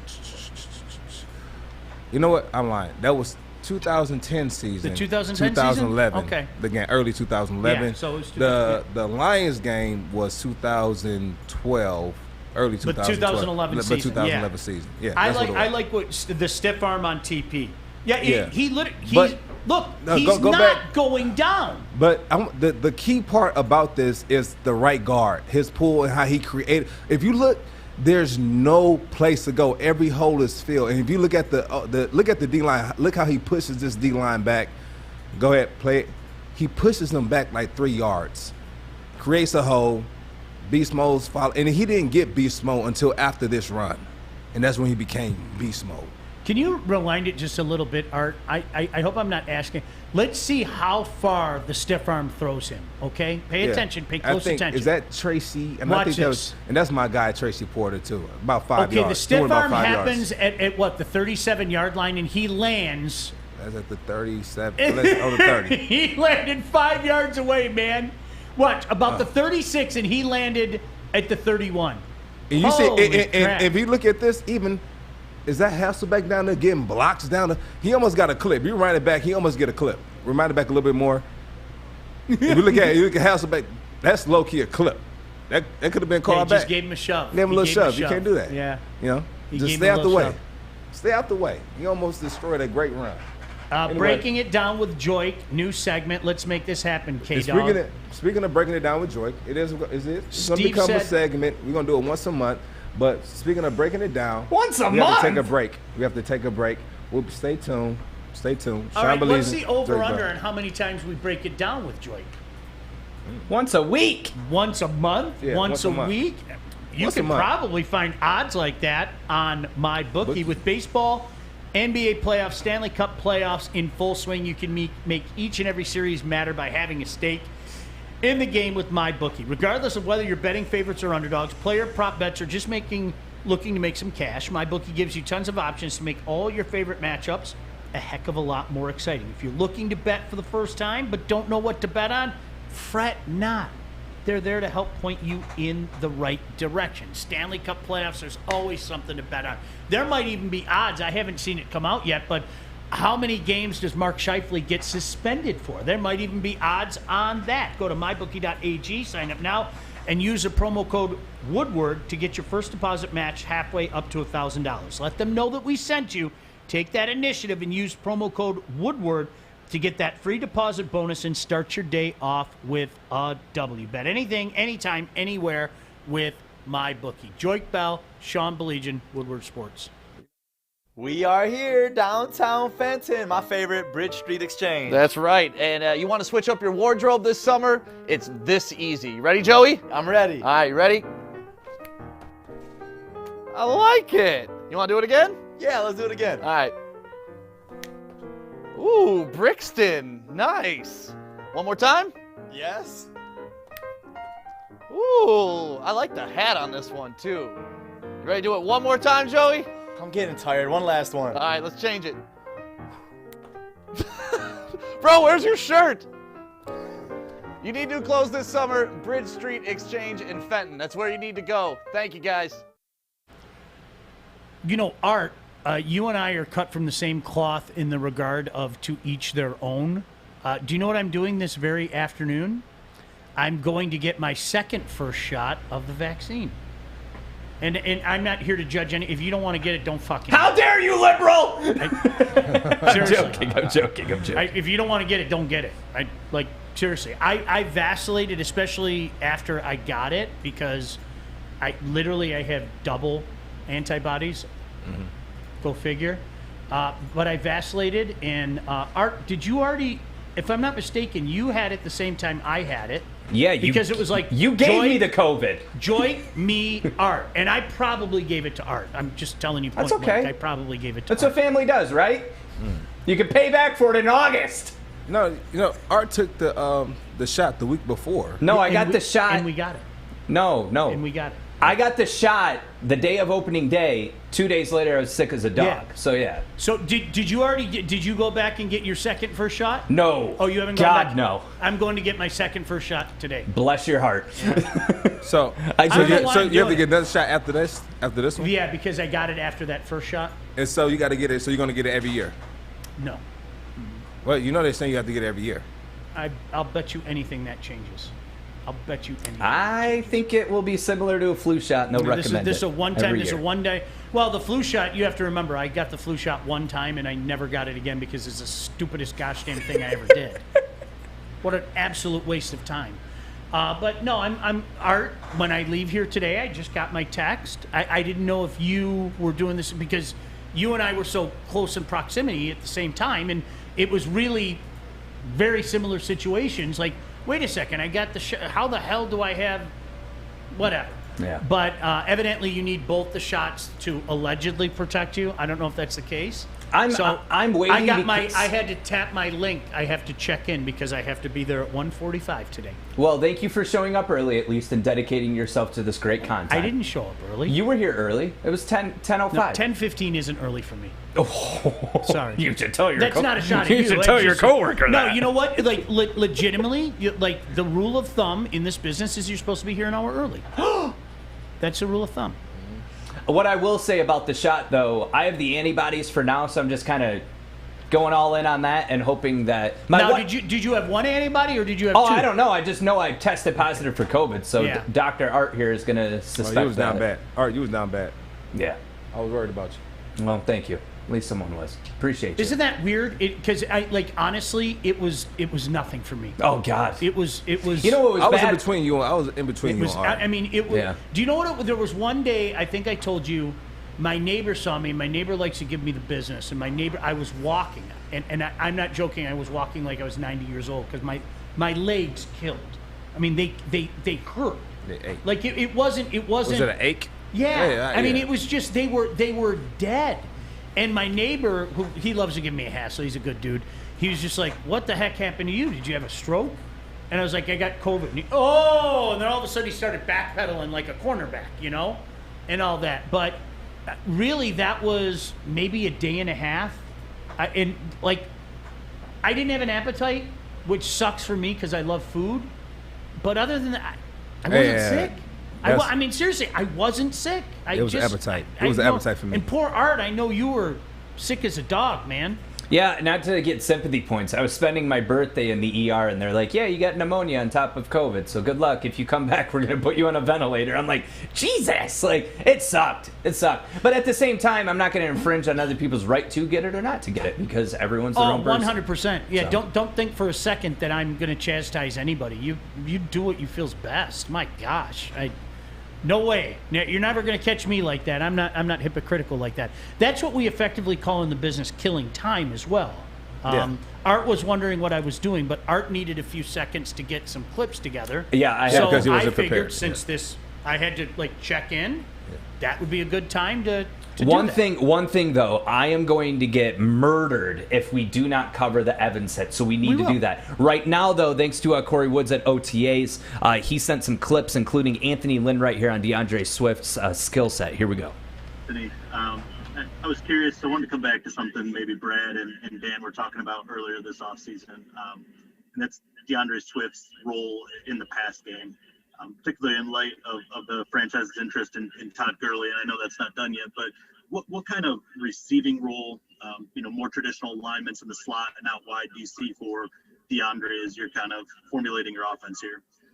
Right now in the offseason, that's when I like to use the backs outside the tackle box because sometimes they like a fish out of water when they get out there. So he's getting a lot of work outside the box, and he's doing a really good job. He has natural hands, and he's learning coverage and, how to read coverage, sit in zones and run through mans and things like that. So he's doing good. We can use him a plethora of ways, in my opinion, from the backfield, put him out in empty. I like his skill set so far. Yeah, it gives them more. You know what? When I played, I used to love to get outside the box because they thought because I was a bigger back, I wasn't able to elude tacklers in the open field. But actually, the more versatile you are at running back, the more they can use you, the more success you'll have. The longer you'll be in the league. And so for him to sit back, the hardest thing for me coming into the league was learning what that coach said, learning different coverages, learning what zone was, the different zones. When you're a man, because a lot of routes that you have when you're in the NFL are sometimes you might have 3 routes on one play depending on what they're doing to cover you. Sometimes we had an option route where we have the option to kind of sit, break left, break right. And in some cases, they'll give you some guys the option to kind of break away and kind of run a fade down the hash. So depending on your skill set will determine on how much they use you in the pass game, in which one thing about me, I used to love being in the pass game because I was able to show my natural hands, kind of like DeAndre Swift has. And so for me, I love it. Use them as much as possible, move them around. It keeps the defense off balance, keeps them honest, and also puts your team in a better position to make more plays using your running back. Because right now, usually the best person on the field with the yard at the contact, yard at the catch is usually going to be the running back. So get them out there open field and let them go play one-on-one. Who got the better man, them or us? Arthur. Our next clip is Dan Campbell on Todd Gurley. Here you go. Had Todd Gurley in last week. What's the latest with him there? Yeah, look, we have interest in Todd. We do, and we're talking with he and his agent, and we do. We have interest in him, but I would say this: just because we have interest in him, that does not affect our feeling and our thoughts on both Swift and Jamal. It does not. With Todd, is that a situation that would play out here in the coming weeks, or some vets just come in the start of training camp? Is that something that maybe waits until the summer? Yeah, no, I think if we can do it sooner than later, we'd like to. But look, we're not, right. It's not like we're going to set a deadline on it, if you will, Dave. I mean, that's we do. We have interest in the guy. But that's kind of where it is right now. Yeah, that's the vet move. So right now, if I was Todd Gurley, I'll wait to training camp as well. I don't want to show up right now. Let's stall it out with contract negotiation. Let's stall it out with me saying, no, let's give me more time. But honestly, the best thing that he can probably do is sign after OTAs, where he can spend more time with his family. And then, boom, when it's time for training camp to come around, he's already been around the team. He can get the playbook. He can start going over the playbook on his own. He doesn't have to put more stress on his body because, going on after 5 years in the NFL, it wears on your body, especially at running back, especially when you have a load and you have a lot of wear on your tire like a Todd Gurley. That's a lot of wear and tear on one guy. So as much rest as you can get in the offseason, get it, but make sure you still put in the work. So right now, the only thing that's probably going to hinder him or hold him back is learning the new playbook. But even with that, you're not really learning new plays. You're learning new terminology. NFL is a copycat league. I learned that my rookie year when I was on 4 different teams. I had to make 5 different moves. And so I realized a lot of the teams ran the similar offense, right? They just had different terms. And that was the hardest thing for me when I was going from team to team. So for Todd, I'm pretty sure he's worked with Jared Goff, so he's going to make it easy for him. And they have familiarity with one another. So it should be simple for him. It should be simple. Like he has a friend back there to kind of help him out. Yeah, Art, quit showing me spitting in my bottle. It's disgusting. Oh, I'm sorry. Look, Amy, I apologize. Hey, listen. My nerves are shot. Dan Campbell's got a big old lip in him. Watch the next clip. I had to pack one. My nerves were shot about 10 minutes ago. I'm not even telling you. No, honestly. No, Sawyer brought it up. Look at Campbell's lip. He's got a big old. Yeah, he got a big old dip. Big old dip. But you got to understand, when you're in football and you're a coach, a lot of coaches do that because it keeps them up. It keeps them up. And so they're working 16-hour days some days, and they need something to kind of get them over the hump. Oh, and that was, you know what? Tell Amy if she doesn't. Out. I needed to be chilled out about 10 minutes ago, so I apologize for it. But I'm standing up for you. If you don't like dip, get out of this shit. We dip around here. We're real grown, man. Hey, I'm telling you. Listen, my nerves were shot 10 minutes ago. Love you, Aiden. Period, end of story. And now they're not. What happened 10 minutes ago? I didn't know if we were doing a segment or not, okay? That's why. I didn't. We're doing a segment. We're not doing a segment. We're doing it. We did the segment. It worked out well. It worked out great. We're going to do the segment again. Every week. We're going to do the segment again. We're going to do the segment again. All right, this is the last clip. Dan Campbell and Hold Jared. on, I was still talking. Oh, I'm sorry. Yeah. Go ahead. I was still talking. And so it was fun because when I played with Matthew Stafford, I remember a couple games where, and this is probably a year, it was my first year playing with him. And so we had a game against, who was it? It was Philly. We were playing in Philly, and he had called a play in the huddle. But sometimes he calls the play so fast, you have to catch it. You have to catch it. And if you don't catch it, you have to stop him and ask him what the play was. So I stopped him because a rule of thumb, the one thing that we learned is that if you don't hit a play, you ask the quarterback what the play is, because the worst thing you could do is walk up to that line of scrimmage and not have any idea what the play is. And so regardless, you get the play. And so I said, Stafford, what was the play? And he said it again. It was a run play, and I couldn't catch it. I said, say it again. And so I ended up running the play, and I knew it had to be one or two. And by him hiking the ball and turning a certain way, I knew which way he was going. Now, the play actually turned out pretty good.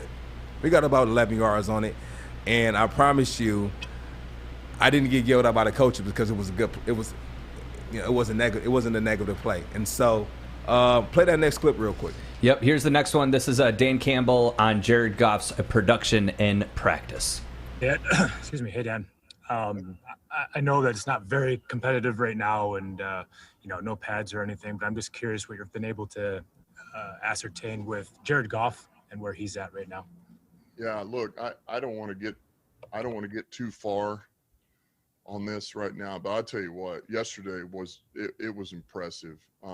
He made some throws yesterday that were just, my gosh, they were outstanding. Pinpoint accurate throws. He was good on his read. I felt like he had one bad throw yesterday, and it was really more he was late on the throw. But I want to say he made about 5 throws that were just, wow, okay, that's really good. Really good. Just pinpoint back shoulder, guy running up on a wheel and it's back shoulder right on the ear, or up the seam, or out route to Hawkinson, threw it right by the defender where only he could get it. And he looks like he didn't look that way. He does. He's got a lot of confidence right now, and I think he's getting a good grasp of the offense. And it was impressive.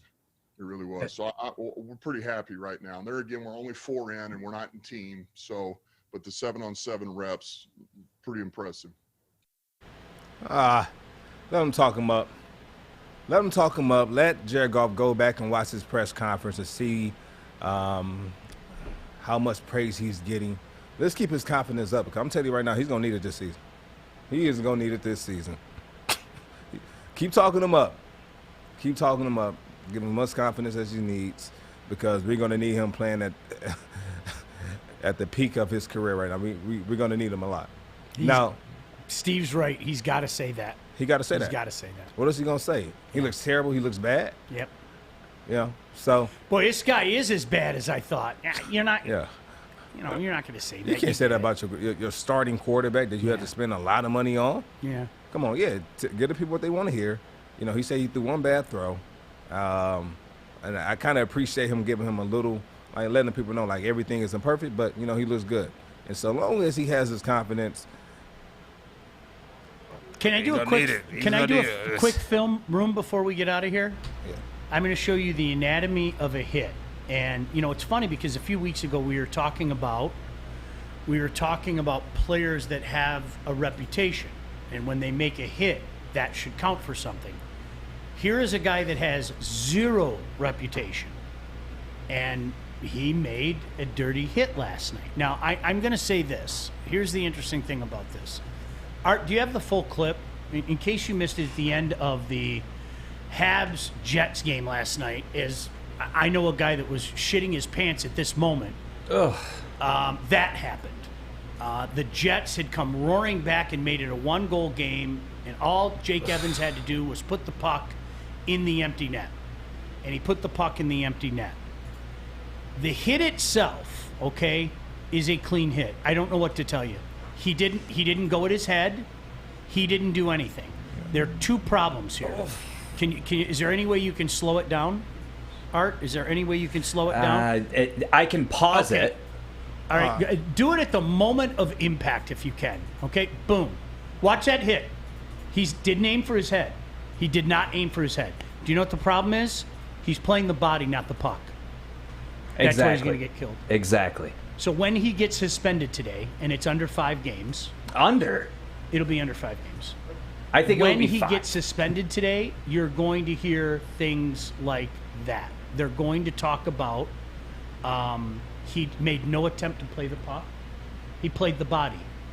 In my generation, and I said this in our group text last night. That's a clean hit. My generation, that's a hockey player making a hockey play. Things are different today. We know more about head issues. I mean, Jake Evans is a guy that has concussion. Do you know what players talk about now? And you heard a lot of players say this last night. It was a lack of respect. Did that hit have to happen? No. He was scoring that goal. Scheifele was a second late. Hey, I'm going to tell you this. I'm going to tell you this, Sean. I'm going to tell you this, Sean. When a receiver goes across the middle to catch a pass, you know what the coach said? Let him catch it, but make him pay for it. Now, I don't know what the rules are in hockey as far as protocol, but he didn't have to make what he's not going to stop him from scoring a goal. If the effort was to stop him from scoring a goal, he would have poke-checked his stick and made an attempt at the puck. The impetus here is burying him. That's what's going on in the game. It's tough to stop when you're probably skating at 25 miles an hour. But mark my words, when the decision, not if, when the decision comes down this afternoon, one of the key words that you will hear is there was no effort by the player to play the puck. Guys get pissed at hits like that today. Do you know what it is? Because it's a hit. Joique, I'll tell you why. It's a hit that didn't have to happen. If you can make that hit and stop the goal from happening, that's a different story. He was late to the party. The goal was going to happen. He knew the goal was going to happen. If he didn't know the goal was going to happen, he would have played the puck. And that's why guys get pissed off at hits like that today. Okay. So my question to you is that play right, is that different from, say, a guy still at home and me know with the catcher at home plate? Is that? Yeah, I think, that's part of the reason why they put that rule in play is, this is a defenseless player. The key is, can you when a player comes barreling into home plate, he's trying to extract the ball from the catcher. The ball's already gone. It's in the net. That was going to be a goal. He was a second late. You know what I mean? It's almost like hitting the catcher after he tags you out. Does that make sense? All right, so the catcher tags you out, and then you decide to give him the hit. That play was inevitable. He was going to score there. That was a vicious hit. But I mean, from my eyes and for me just watching and knowing the culture of hockey, I thought that was a clean hit. It was a clean hit. I will say it again. Do you know what a dirty hit is? A dirty hit is going after somebody's head, okay? That was an unnecessary hit. And there was no attempt, there was no attempt to play the puck, and that's why he's going to get suspended. And he will get suspended. It'll happen this afternoon. He'll get suspended. 2 games. 2 games. A game or 2? That's a good question. 2 games. It's a game or 2. He won't get 5. Yep. All right, what's the over-under? I'm taking the under 5. I'm taking the under 5. It's an in-person hearing, which means at most he gets a 5-game suspension. What do you know about hockey, Shawnee B? Nothing. In person, I'll tell you this. If he got called, I'll tell you this. If he got called, that means it's called an in-person hearing, which means it'll be 5 or under. And so he had no reputation of this in the past. None. I'm 0. telling you right now, it's not going to be that because they're going to look at each case by case. Every case is not handled the same way, and if he's never had any priors, there's no way I don't think it's going to be 5 games. But the magnitude of that hit and the noise that's coming and then being playoffs, I think 2 games, 3 games max. We'll see Steve said, is it Shanahan? No, it's George Peros, who was a goon. Go figure. But he's the guy that doles out the suspensions. But that'll come down sometime this afternoon. An in-person hearing. It'll be under 5 games. Joique will be 2 or 1. That's my guess. 2 or 1. Yeah, 2. I tell you this one, Shy. We'll know tomorrow. So tap in tomorrow on the Baligian the Bell show. We got to get out of here.